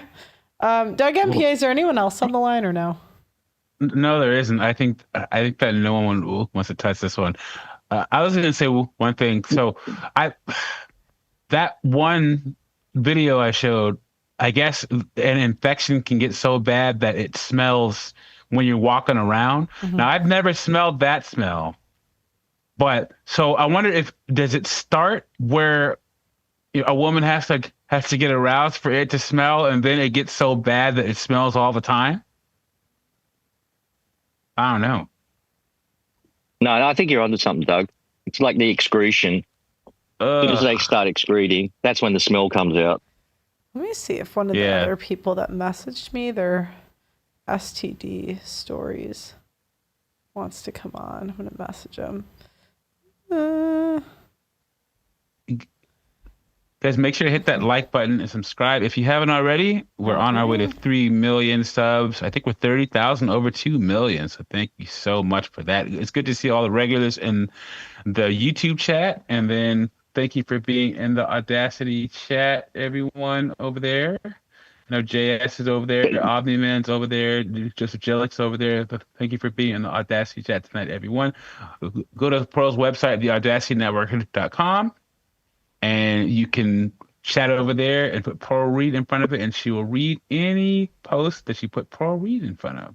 So, but yeah, I knew that whole the smell thing. I mean, all of us have had that one girl where it's an overpowering smell. Yeah, you can't get past it. I didn't smell this. Oh yeah, it'll kill a boner.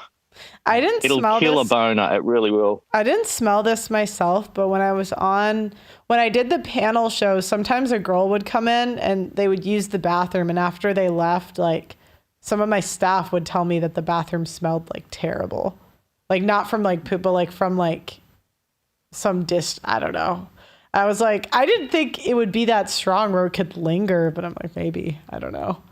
Did you ever have any women on your panel show where they sat on the couch and then they got up off the couch and the couch stank? I don't have a strong sense of smell, but other people said they did smell that, but I personally, I just don't have a strong sense of smell, so I wouldn't. And everyone's sweating anyways, because in London we didn't have air conditioning. So, yeah. I'll tell you a story. So I gotta say, that's unusual for a woman to not have a strong sense of smell, Pearl. Are you sure? I don't. Don't you agree, Doug? My sister had a friend, and a B-dub, and there are some black families who try to say that like showering every day isn't a good thing. So her family, they would only shower like every 3 or 4 days, and they would get up and their mom told them to put lotion all over their body. Like, so they put on deodorant, but they'd only shower every 3-4 days, and they'd get up in the morning and they put lotion all over. And she would come over to our house and she would sit on like the couch or like a chair cushion. And when she got up, it just smelled like old pussy. Yeah, that's the point where my mom was like, she can't come over here anymore. She can't. I did hear of, I remember there were times where my staff would like complain or like someone would say something to me that one of the girls smelled, but I couldn't smell it myself personally. All right. We have some other callers, and so Dean, we're gonna let you go and bring on some other callers. No worries, thanks, really guys. You guys have got a great community there, by the way. So many cool people in here. You guys are so lucky. You've worked hard for this, Pearl. Thank you so Sorry, much. I'm simping. Just kick me. You're not. No, that's not bad. Thanks for calling in. Okay. Next up, we have RT coming in. Once again, like the video, guys. Subscribe if you haven't already. RT, how you doing? Hey, how's it going? Hey, RT, how are you? I'm doing well. How are you? I'm good. So what STD did you get? Well, it's complicated. It's complicated. Okay. It was like, okay, so beautiful girl, the most beautiful girl I've ever seen. Okay. Like, I'm not over exaggerating. I would say I'm above average as a guy, right? Okay. I check all the boxes. And she looked like a Barbie doll. And well, we get down to business. And it was like, okay, before I even get into the details, it was like halitosis of the down there, but like of the vagina. It was bad. And I've never smelled anything that bad before. And she was literally, and I know the ranking of women, like 1 through 10. There's 10s are like, 1%, 9s are like 2%. She was like an 8.7, almost a 9 as far as looks. Okay. And I was inebriated, and I had a cold, but I could still smell something, and it was so bad. I was like, hey, so my excuse was, let's jump in the shower. And she was like, what? What do you mean? I said, yeah, come on, it'd be good. And I tried, and then it was just so bad. Anyways, afterwards. So you still had sex with her? I penetrated a little bit, but I stopped immediately. So then I just said, I was like, hey, I worked out a lot. My legs hurt really bad. I'm getting cramps, is what I said. Okay. And so then, anyway, after that, I was like, okay, I waited a week, went to the doctor, and I felt the sensation. And it was like, it wasn't like crazy. I wasn't getting any this was like in college. And long story short, it was like chlamydia or something. But it turns out that same girl that I had hooked up with, she hooked up with some other acquaintances of mine, and they got something way worse, but they didn't tell me what it was.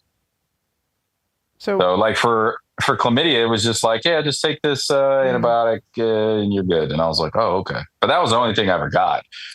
But the people that hooked up with her afterwards, they got like something way worse. Like this one guy, his scrotum swelled up. Oh. And yeah, like his testicles swelled up, and he had to get them drained. I don't know what the hell happened. I'm gonna grok this. What STD would make your look testicles swell up? Swell up, yes. You would have to get them drained. That doesn't sound like herpes, because that was my first thing. No, I think it was. It boggles my mind, Pearl, how beautiful a girl, and I'm not over exaggerating. She was beautiful, like face, body, every skin. I just couldn't. I'm like, how do you do that? Okay. How do you just open yourself up to the world? Okay. So yeah, that was my experience. It says, was it right after? Because it says that if all right. Several STDs or infection can cause testicular swelling, often due to inflammation or infection in the testicles or surrounding structures. These are the likely culprits. Epididymitis, which is caused by STDs like gonorrhea or chlamydia. Epididymitis. Oh, epididymitis. Yeah, that's what he had. He said he got gonorrhea, and what was the other one? Chlamydia. Yeah, he had both of those. Oh. It says orchitis too is another one that it could have been. Oh, orchitis. Yeah. Yeah, he had both of those. And then, so the thing was that she developed a reputation, and we used to call her Stank, unfortunately, and be like, oh, dude, Stank's right there, dude. and everybody, and then there were like simps. They were like, I don't care. I'm going to go and get mine. And yeah, it was so bad. Even today, man, like even today, Pearl, I make girls, like some of them go like, I'm not doing that. And I'm like, I don't care. I literally tell them, you need to go get an STD test before we do anything. That's smart. And they do it. Most of them do it. I mean, I'm not hooking up all the time, but if I do find a girl that I'm interested in, I'll tell her to do that, and she will. How many girls have you asked to do that? I would say about 1, 2, 3, 4, like 8. And 8 total. How many came back clean? Oh yeah, that's actually a great question. And what's 2 of there them didn't. Okay, so before, what was the 2 age? of them didn't, and 2 of them ghosted me because they didn't come back clean. Ooh. So what was the age and demographics of the women of the 8?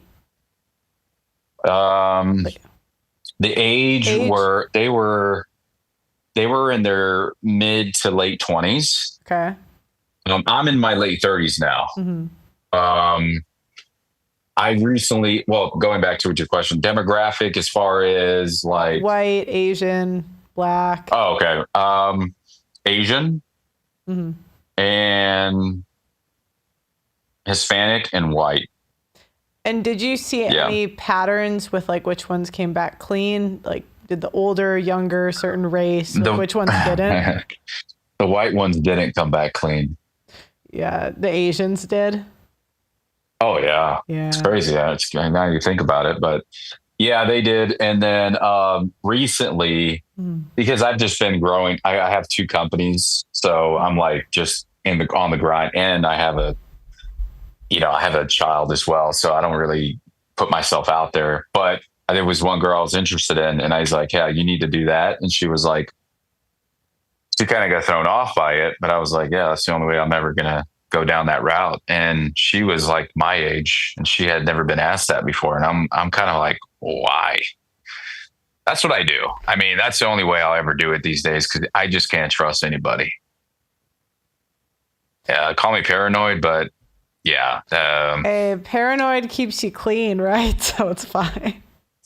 Yeah, paranoid keeps you clean, and it's just like just the stories that I hear. Like, I don't know what it is, but girls will just come and start telling me stuff, and they'll get drunk and they'll just be like, "Yeah, so I was with this guy," and then after, and like the stories I hear just through osmosis, I'm like, whoa, Jesus Christ, this is insane.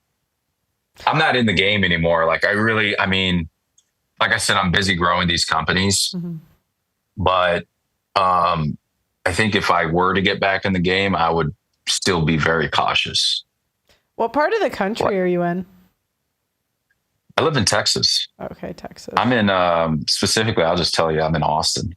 Okay. I was just curious if what area you were dating in. Yeah, Austin's it's the feminist capital of the world, unfortunately. It's not. No, it's not. I'm from freaking the capital of Washington State, and that has. Oh, well, you got me beat, yeah. I've been to both, dude. And Austin's bad, but nah, man, let me tell you, Western Washington's even worse. Well, it's like, there's a lot of boss babes here too. And so, because there's, it's a tech boom town. It's like, there's a lot of opportunity here. And so you'll get a lot of boss babes that are like, they act like dudes, right? They glorify Sex in the City. They watch all those shows that, Desperate Housewives, Sex in the City, all those weird shows, right? They still watch them, even if they're reruns, and they go and act like that. Well, RT, I can tell you the difference between Western Washington women and then Austin women. So the biggest problem with Austin women is that there's enough masculinity in Texas. First off, Austin women are most likely to have their fathers in their lives, not like the women in Washington State, because I think my hometown is literally the single mother capital of the United States.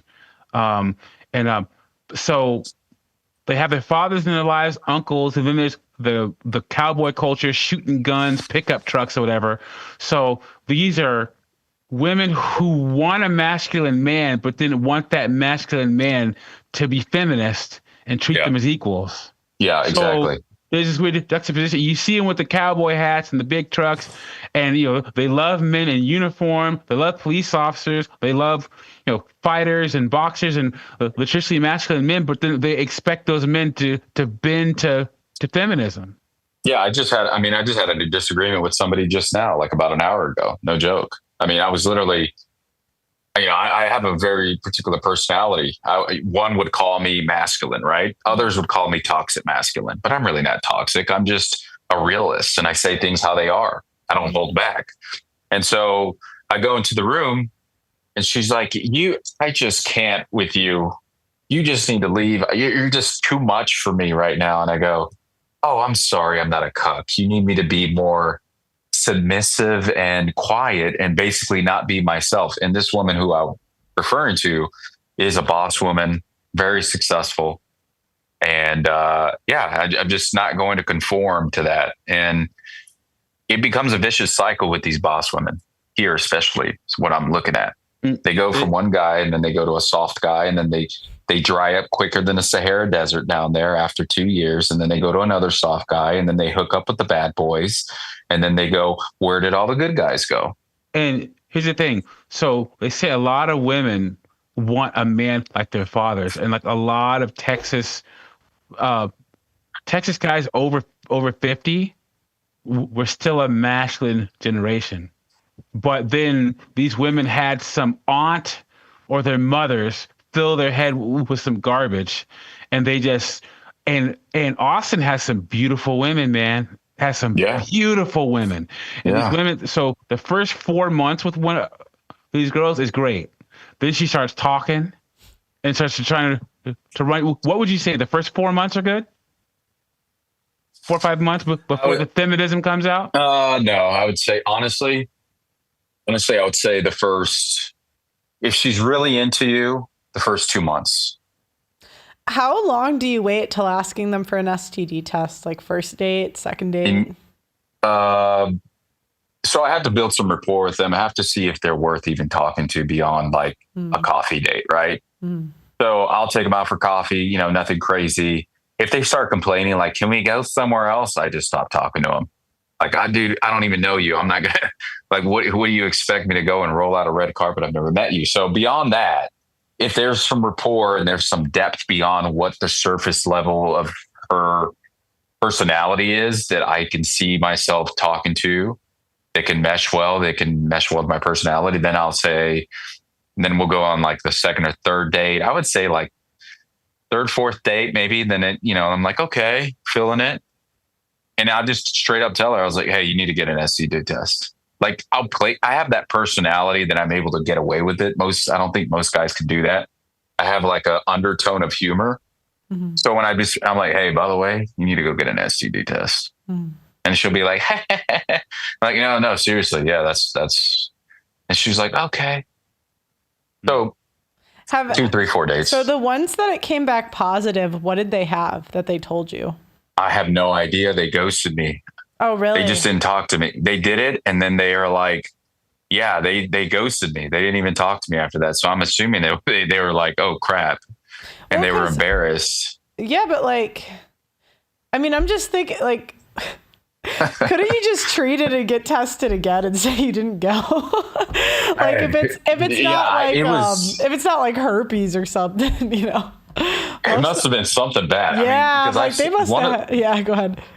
One of the girls I saw again at the gym, and she did not look at me like, ever. Like she just avoided me, and I was just like, I don't care, dude. Like, get out of here. And then I don't care. Like we didn't do anything. Go.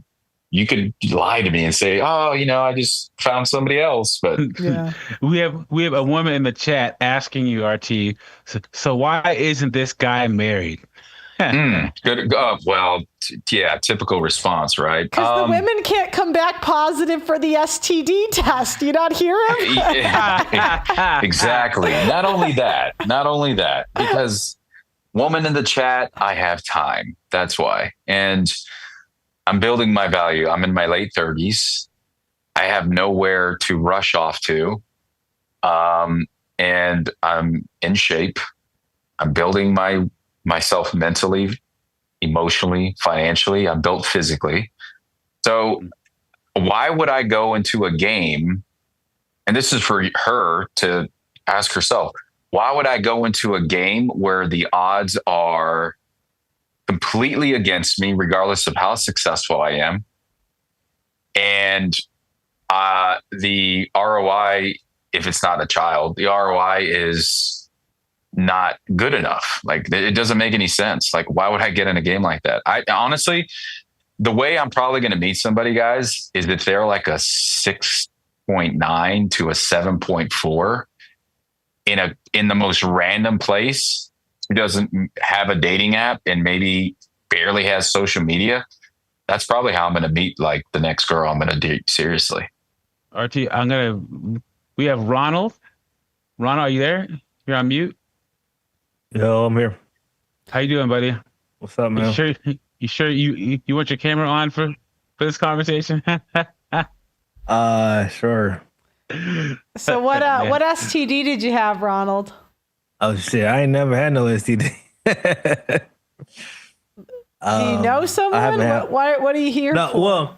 Well, you know, like I actually did. I dated a chick, and we ended up sleeping together.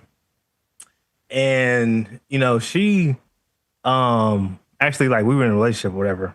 I knew her like 3 months in, and like I had like red stuff like under my armpits and stuff. And I was like, yo, like, what is this? And I seen she had it, but I thought it was like shaving bumps or something like that. So I went to the doctor, got checked out, and they were like, yeah, like these are crabs and shit. And what? Yeah, and I was like, so then I came back to her, I was like, yo, you got fucking crabs? You know what I mean? She was like, well, I didn't know. I was like, how you fuck you not know I got, and this is a white chick, you know what I mean? And this is my ex, actually. And but yeah, she was like, she didn't know she had crabs and shit. But I mean, you know, they gave me some treatment, and luckily it was for like that, you know what I mean? But we haven't done crabs. So is that only an STD? I don't actually know. It's like scabies and crabs are both STDs. Ugh. So you had it in your armpit? How the hell did you get it in your armpit? Sorry. I don't fucking know. I mean, Mm-hmm. yeah, I don't know. I mean, wow. You know, we were. You touch down there and then you scratch your armpit, and that's probably how. Probably something like. Well, it's an insect, so Yeah. it could technically get you anywhere, but Yeah. it's usually past Did you there's notice? air and there's sweat. We were like sleeping on the same bed, you know what I mean? So maybe like that or some shit. I don't know. So 'cause, like, we were chilling together for a while before we even slept together. You know Did you notice that anything was off when you were sleeping with her? And then what was her age? And you said white, and what was her age? At this time, we were both in our like 20s. Okay. Like, did you see any symptoms before you caught it? Like, did you notice anything off? Did I see symptoms in her? with me? Like, did you notice? Well, like I said, I seen her red armpits, but I thought like that was like from shaving or some shit. Oh, I misunderstood. I thought you had it in the armpit. Okay, I understand. Yeah, no, it did. I eventually did have it in my armpits too, but you know what I mean? Like I seen it in hers, and I was like, you know, like I didn't think much of it. I thought because she shaved her armpits and shit. I was like, well, maybe I was from shaving or something, you know. So what did she say when you confronted her about it again? He said she didn't know she had it. Oh. So, yeah. So like, you know, I cured both, and you know what I'm saying? I got the treatment and shit. How long did it take to go away? How long did it take to go away? Go ahead. Like 2 days or something. Oh, okay. It didn't take long. But yeah, I mean, me and her stayed, you know, like I said, by the time we were, you know, living together, and you know, she fucking bought me a car and shit, you know, so I was like, we ended up having a relationship for like 10 years and shit. But,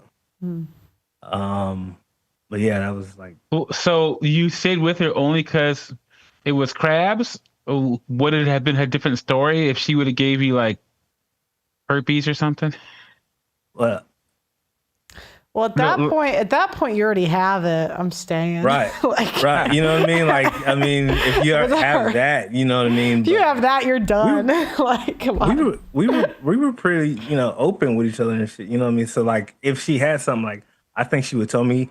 And I mean, she hadn't been like sexual active for a while before, me and her were sexual actors. So, so I was like her second dude, but I don't know. So seventh.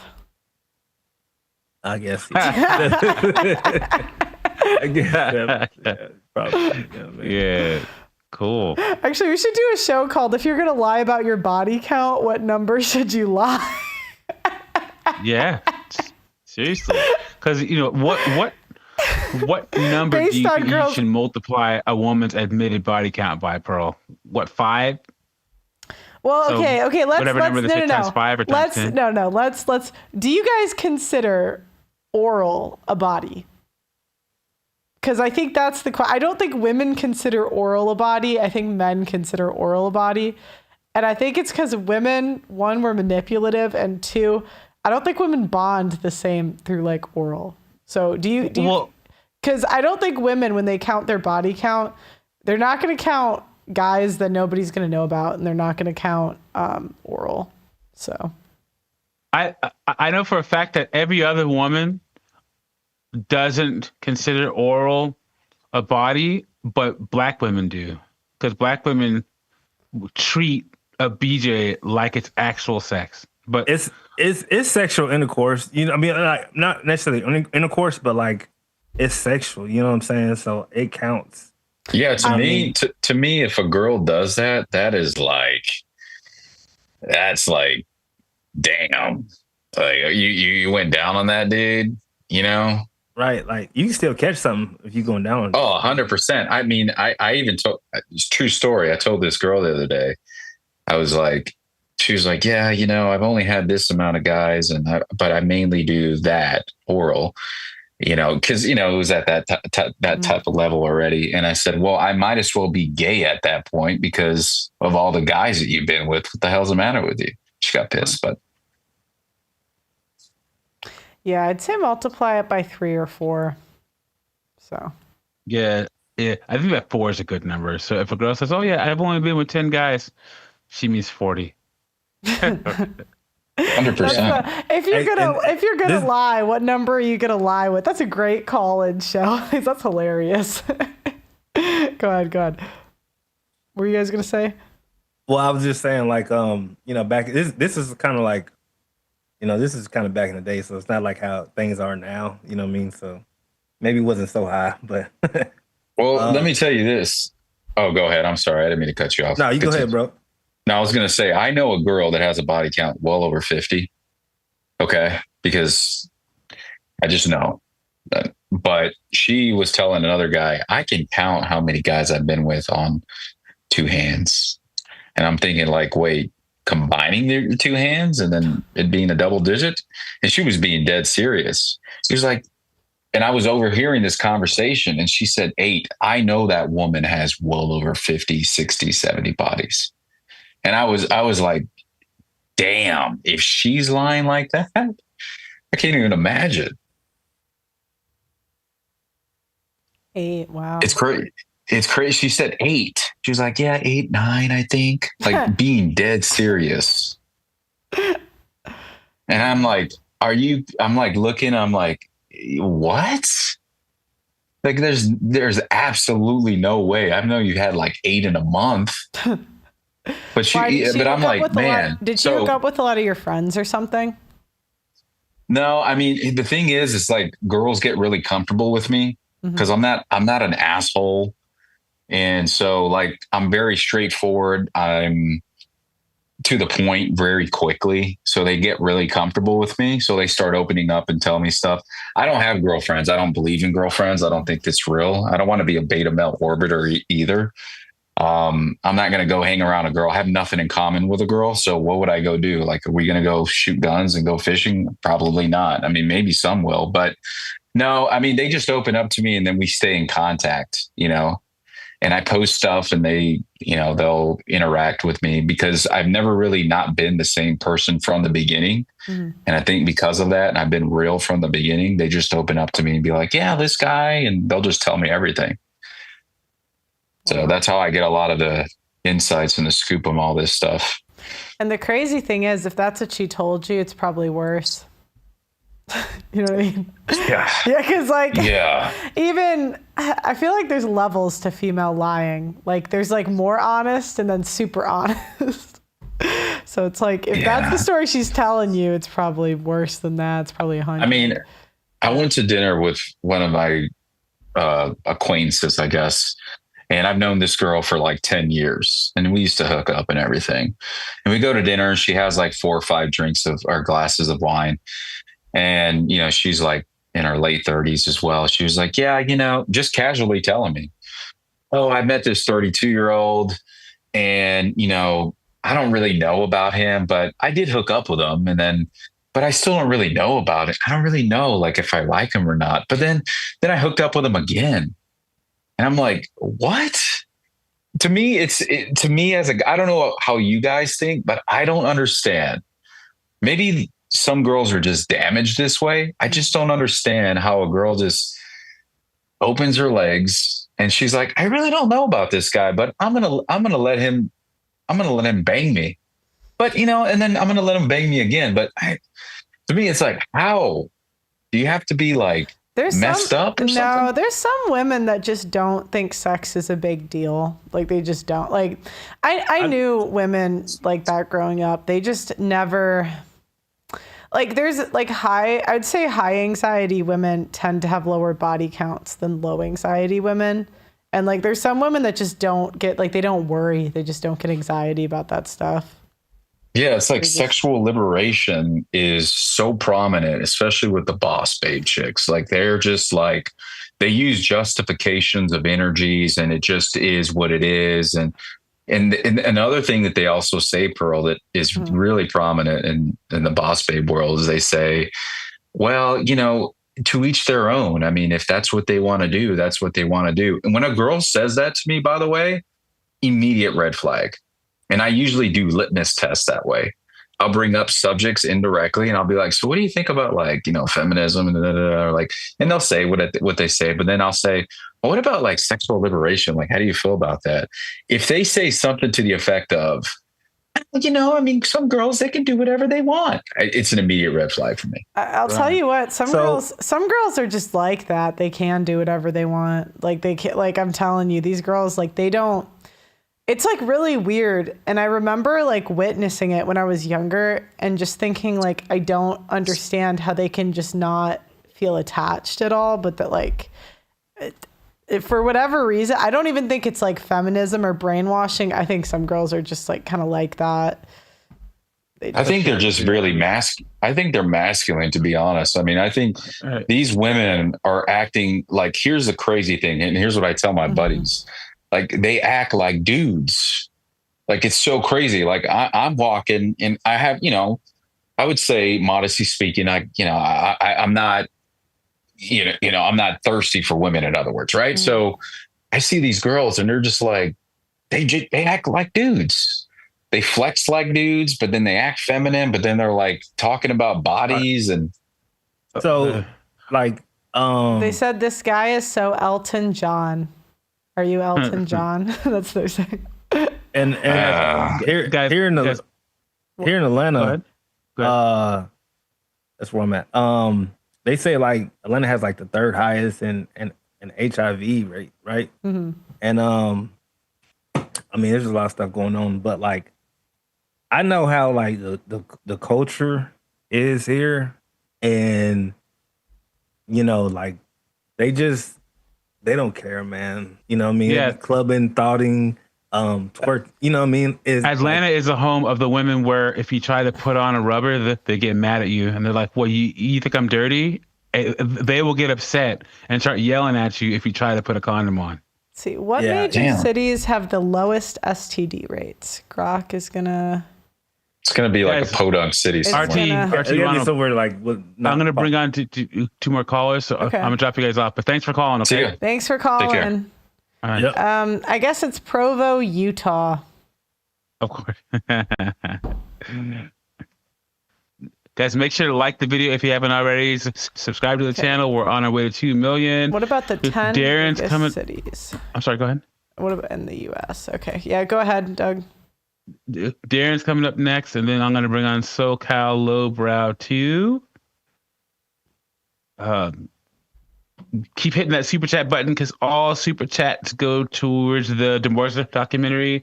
So Darren, you're on the call. Unmute.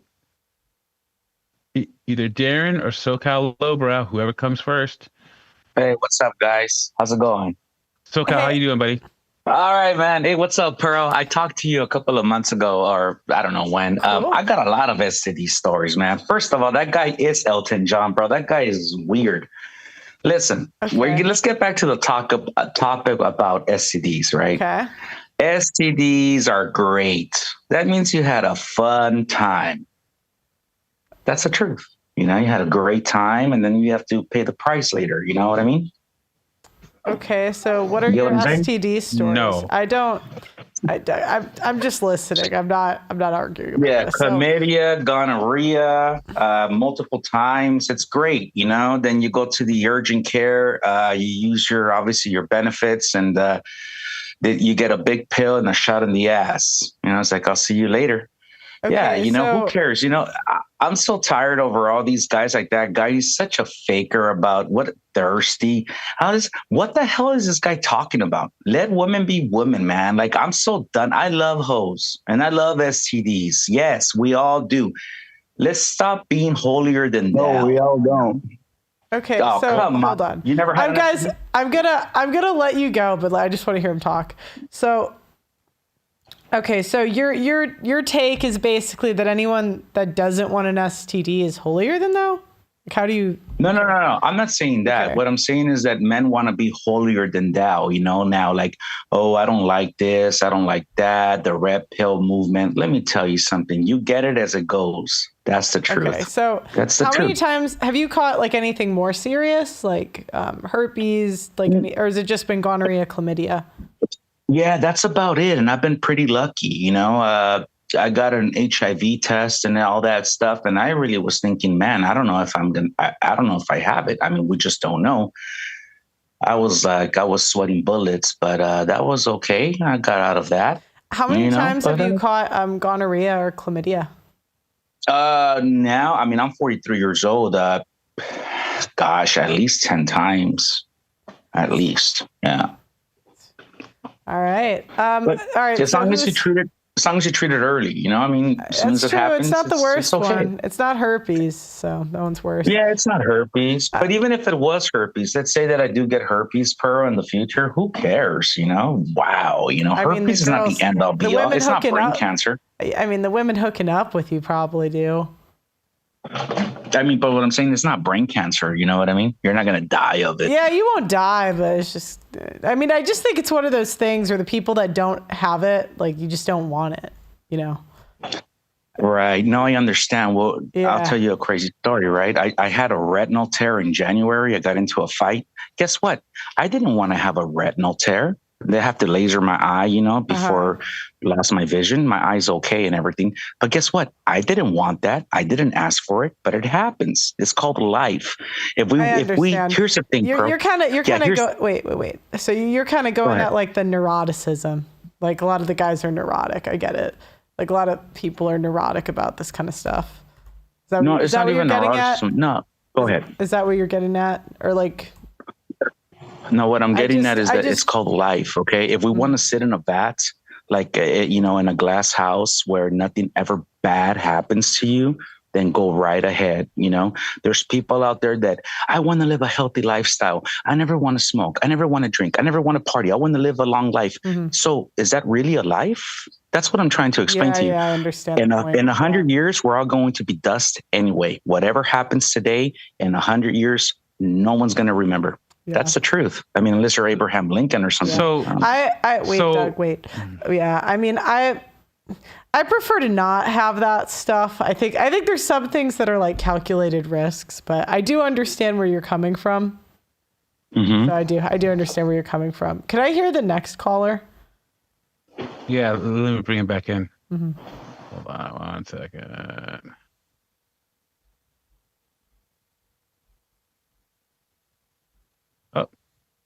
Darren, are you there? Yeah. I prefer to not have that stuff. Okay. Hey, turn the YouTube off. I do. Dude, that's crazy. Okay, so I want to hear your story too, and then we can go back and forth about your thoughts on what he's saying. But I want to get you guys' stories first, and then we can go back and forth. So if you wouldn't mind, what STD did you have, or did you know someone that had, or what's the relevant story? Go ahead. My relevant story? Yeah. I've been with a sex worker. So if you know anything about that, I mean, this lady's been with I can't even hear you right now. I can hear you. Keep going. Oh, now I can hear you. Okay, keep going. Yeah, okay. So anyways, yeah. This lady, that's her profession. She's a sex worker. You know what I'm saying? Mm-hmm. She's probably with 10 to 15 dudes a week. Maybe even ladies too at the same time a week. You never know who her client's going to be. Mm-hmm. So with that being said, about every 2 months she'll get, a blood test and this and that, get checkups and stuff like that. I've been checked up too. And I've been with her probably 20 times, probably after the fourth time I was with her. I was her little side friend, if you know what I'm saying. So after the fourth time I was with her, I wasn't wearing no Jimmy no more. I wasn't scared, nothing like that. I didn't catch no STD, never nothing like that. And her, she has caught STDs in the past because, I asked her because we were getting pretty close. Mm-hmm. And she's well, yeah, in the past I have, but like I said, she gets tested every single 2 months. And a lot of those sex workers, that's what they do. They get tested a lot, and that's how they make a living. It's a very, very scary living too, because some of them too, how one boy said in Georgia, some of those sex workers, they don't even use condoms with a lot of their clients, and some of them it's strictly condom based only. So with that being said, it's there's a lot of prude people out there, and there's a lot of people out there who look at sex like nothing, if you know what I'm saying. You can go to a bar and there could be some girl there who's banging out some dude every other week or so. Yeah. And that's not even a sex worker. And she's practically doing the same thing. And you can say the same thing about some dude doing that too. Yeah, correct. So so when you come to the sex worker, you said you've been with her. How long have you known her for? Probably close to almost 2 years now. Okay. And what has she told you about STDs? What is she, how often does she catch something? Has she ever caught something more serious, like herpes? Is that something she fears? No, she has never. No, she's never. Like I said, she showed me her test. Mm-hmm. You know what I'm saying? And all that. And the thing, the industry, it's crazy. I'm not going to give out the website where I found her from. Okay. But it's fetishes and kink, you know what I'm saying? That's the website where I found her from. It wasn't I didn't find her from a listing page or nothing like that. Mm-hmm. Or this was a free website that I found her from, a fetish website. But what the thing about her was, and the thing about some of these sex workers, they're addicts. You know what I'm saying? She used to do heroin.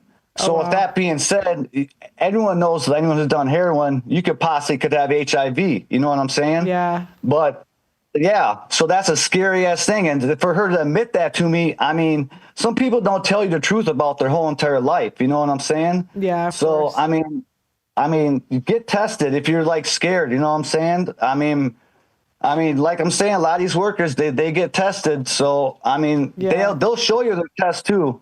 And if they don't, then maybe that's not one you should be with. And you never know who you're messing around with, because people lie. Numbers, I've probably been with 60 people, and I'm 46 years old. Mm. And why was I with 60 people? Because of the goddamn internet and POF, Tinder, and this shameless dates. Because girls you're trying to make it with someone, but it just ain't happening, I guess. But they want to play. So.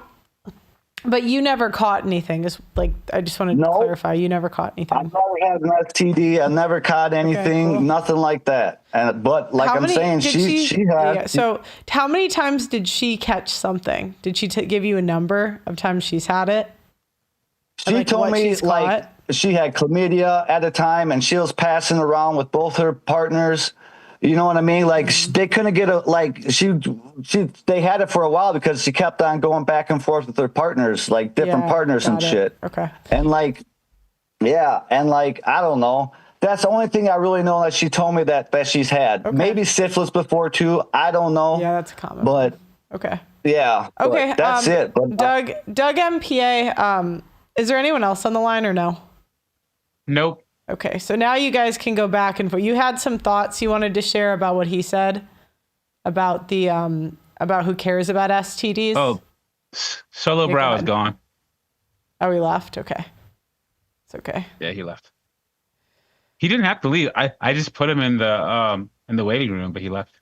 Oh, I was gonna. Anyway. Yeah, it's okay, but okay. Well, what were your thoughts? What were you gonna say about it? My thoughts? Yeah, on what he was saying. If you guys want to go now, you're totally fine. My thoughts, that dude, I mean, that's a scary person you meet in public. Anyone who's saying that like doesn't care if you catch herpes or something like that, and if he passes it to someone else, that's not a good dude. That's some dude who I think seriously needs to be like checked out like mentally, because something's not right about him. You don't want to be passing herpes around. You don't want to be passing disease around. But like YouTube too, it's a crazy thing. Like some of these doctors on here too, they'll even say like some of these ladies can have a lot of play partners and like not catch anything. Like it's crazy. Like I don't forget like which doctor was on YouTube, but like I don't know. But like I don't know. But that dude there, that's not He's back. He's back. SoCal, you need some help, man. Hold on. Stop. Hold on. Okay, SoCal, you there? Yeah, I'm here. How's it going? Can you hear me? Yeah. We can hear you. Oh, yeah, I know. Go ahead, Pearl. What happened? No, he had some choice words for you. So if you guys wanted to, they had What some were things they? I'm to sorry, I say. They didn't had hear. some things What were they they? wanted to say, and I wanted to hear you guys' stories before we had like a back and forth. So if you're okay with it, they wanted to they had some comments about what you said. Is that all right? Darren, are you there? Yeah, go ahead. Okay. Yeah, sure. I'm here. Mm-hmm.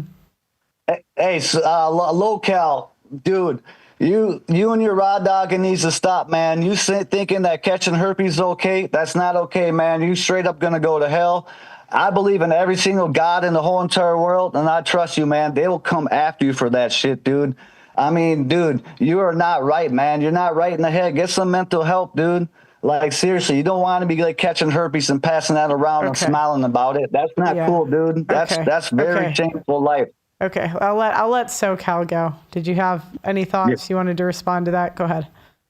Yeah, I don't have herpes. That's what I said. But if I were to catch herpes from a girl, then that's the way it is. That's what I'm saying. We live in this world, right, where we think so much of ourselves. We're so narcissistic that, oh my God, this world, we only have a finite moment in this world, guy. Okay? Enjoy it. Okay? All this red pill space, all of this about holier than thou space, all of that is all baloney. That's the truth. Enjoy life. Stop hating on women. Here's the other thing, Pearl. Men hate on women so much. It's not necessary. Stop being so emotional. Hey, guy, let her do her thing. Guess what? When it's your turn, you'll be happy when you take that turnstile turn. It's like a turnstile. Men and women alike. We're all alike, but we're different. Okay. That's it. Okay. I'm going to let Doug MPA go. I know you had something you wanted to say earlier. SoCal completely knocked me off of what I was going to say. Okay. Yeah, man, you got to be cautious, man, because if you get one of those things that keep on giving, it can seriously affect your life, man. I know what you're saying by, you want to live your life, but look, you can get in a car accident, but you still want to have car insurance, right? That's right. So you got to do preventative action to minimize risk. Life is about risk, but as you get older, you get critical thinking skills and resources and knowledge to be able to minimize risk. Well, that's the illogical fallacy of getting older. So you have to understand what I'm trying to explain to you. I'm 43 years old. I'm not old, but I am older. As you get older, you have to realize that you're basically lucking out every single day because a goddamn a piece of wood can fall in your head and kill you. It happens all the time. Weird things happen. Guess what? Enjoy life. Let's stop this demeanor of this, that, and the third about, hey, I want this, I want that for my life. You're never going to find it. Men, what I'm saying, Pro, is, and I love your podcast and I love everything about you. But men, we're too picky, man. Stop being so picky and enjoy life. Hey, guess what? If you count your ducats all in a row for the rest of your life, right? There's people that do that all of their life and they never enjoy life. Hey, guess what? I'm great now. How old are you? 70? Did you ever enjoy life? No, I guess not. I'm dead now. That's the truth. Stop. We need to stop this. We need to stop it, man. For real. Cool. All right, you guys got any other thoughts on what he said? No? Trust me, I'm enjoying my life, but I think the way you're going at it, I don't know, man. Like I'm saying, that one dude say, just be a little protective when you go at it, dude. No, it's not protective, man. Let me tell you, man. Life's a risk, okay? Life is a risk. Walking on eggshells. You could walk across the street and die. Trust me, I get it, dude. I've wrote about it. I live it every single day. Exactly. It could be a whale trying to attack you out of nowhere and smack a fucking mic out your hand. Right. Cool. So that's what I'm saying. We need to stop caring so much about what women are doing, and care about yourself and love yourself and have a good time. I live in Los Angeles. I'm gonna go out tonight, right? So what if she has 100 bodies or 200? Who cares? Hey, guess what? Look, man, if you're trying to smash, that's completely different. We're talking about sex here, but most of the time, as men, we're talking about serious commitment, relationships, marriage, and who you're going to give your time, attention, and resources to. And if you're talking about having sex, I was at fault. I was a submissive fool. And the sex worker was my dom, and I didn't care if she was over with 1,000 dudes and did with 15 dudes in a week. I would have did everything for this woman, Like, I mean, dude, I cleaned her goddamn house. Her 16-year-old would piss the bed. I would clean her fucking bed sheets. Dude, you not even know the things I would do for this woman. That is some kinky shit right there, though. A 16-year-old would piss the bed and you put the bed. I looked at her for who she was as a woman. That was the fucked up part. No. I want to analyze you now. It's like the movie Analyze This with Bobby D. What the hell? Gosh. You cleaned a 6-year-old bed, a 6-year-old's bed that peed? Okay, that's some weird stuff right there, man. Now we're getting We're gonna move on. We're gonna move on. Yeah, I appreciate the spirited conversation from both of you. Thanks for calling in. Right? All right, thanks, guys. That went somewhere I didn't think it was gonna go. No, I didn't set this up, guys. I just, I kind of understood what he's saying. He's just saying to live life. Yeah, but they're just look, man. If some girl's underage and she's coming on, you don't do it, guys. They're just certain. If some girl is 16, 17, even 18, 19, just don't do it, guys. Don't take the risk. That's one of many scenarios where you don't take that risk. It can affect you for the rest of your lives, just like HIV and just like the herb. Yeah. So you can't take every single risk when it comes to intersexual dynamics between men and women, or even marriage. This guy, this one doctor I used to know, his friend who was a doctor divorced his wife, took his friend for half of everything he had. Then his dumbass married the same woman. And then she divorced him 5 years later and is taking half of his stuff too. Yeah. I mean, I think he was more talking about neuroticism.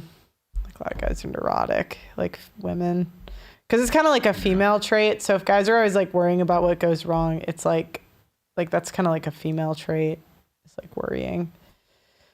That was kind of the general point, I think. But yeah, don't catch herpes, guys. Okay, well, thanks guys again for tuning in to STD Friday. I actually have grown to kind of like these. One of these days we're going to do a beer. Maybe you guys could order, we could all order the same beer. We'll have like a Pearl beer. And then on Fridays we can all drink it together. My final thoughts today are if I had to pick an STD out of all the ones we've gone through, this one didn't seem so bad, so I'd take this one. Doug MPA, what are your final thoughts? My final thoughts would be, guys, if you start getting down with the girl and you smell something funny, pull up your pants and run. Because odds are it's Trich or it's Ureaplasma, and you don't want to get that stuff, even if she's hot, dude. And the best excuse, like we said earlier before, say, hey, you know what? I respect you so much that I don't want to sleep with you on the first date. I see something here. I can't wait to see you next time, and then just leave and don't ever call her. Or, actually, Pearl, would you think that if a guy were about to sleep with a girl and he smelled old sweat sock, should he leave and then should he text her about it and tell her, or call her the next day and tell her? Or I no? wouldn't. You don't want to crap. You don't want her to screenshot it. Oh, yeah, that's true. Yeah. No, I wouldn't do that. Yeah, you guys got to stop. That's men's biggest downfall. You guys realize we tell each other everything. We screenshot everything. We've seen it all. Stop texting stuff that can be used against you. You gotta it's going to be in the group chat. So anyways, guys, Thanks so much for tuning in. Doug MPA, I appreciate it. My final thoughts is live life, but don't catch herpes. Like the video, subscribe.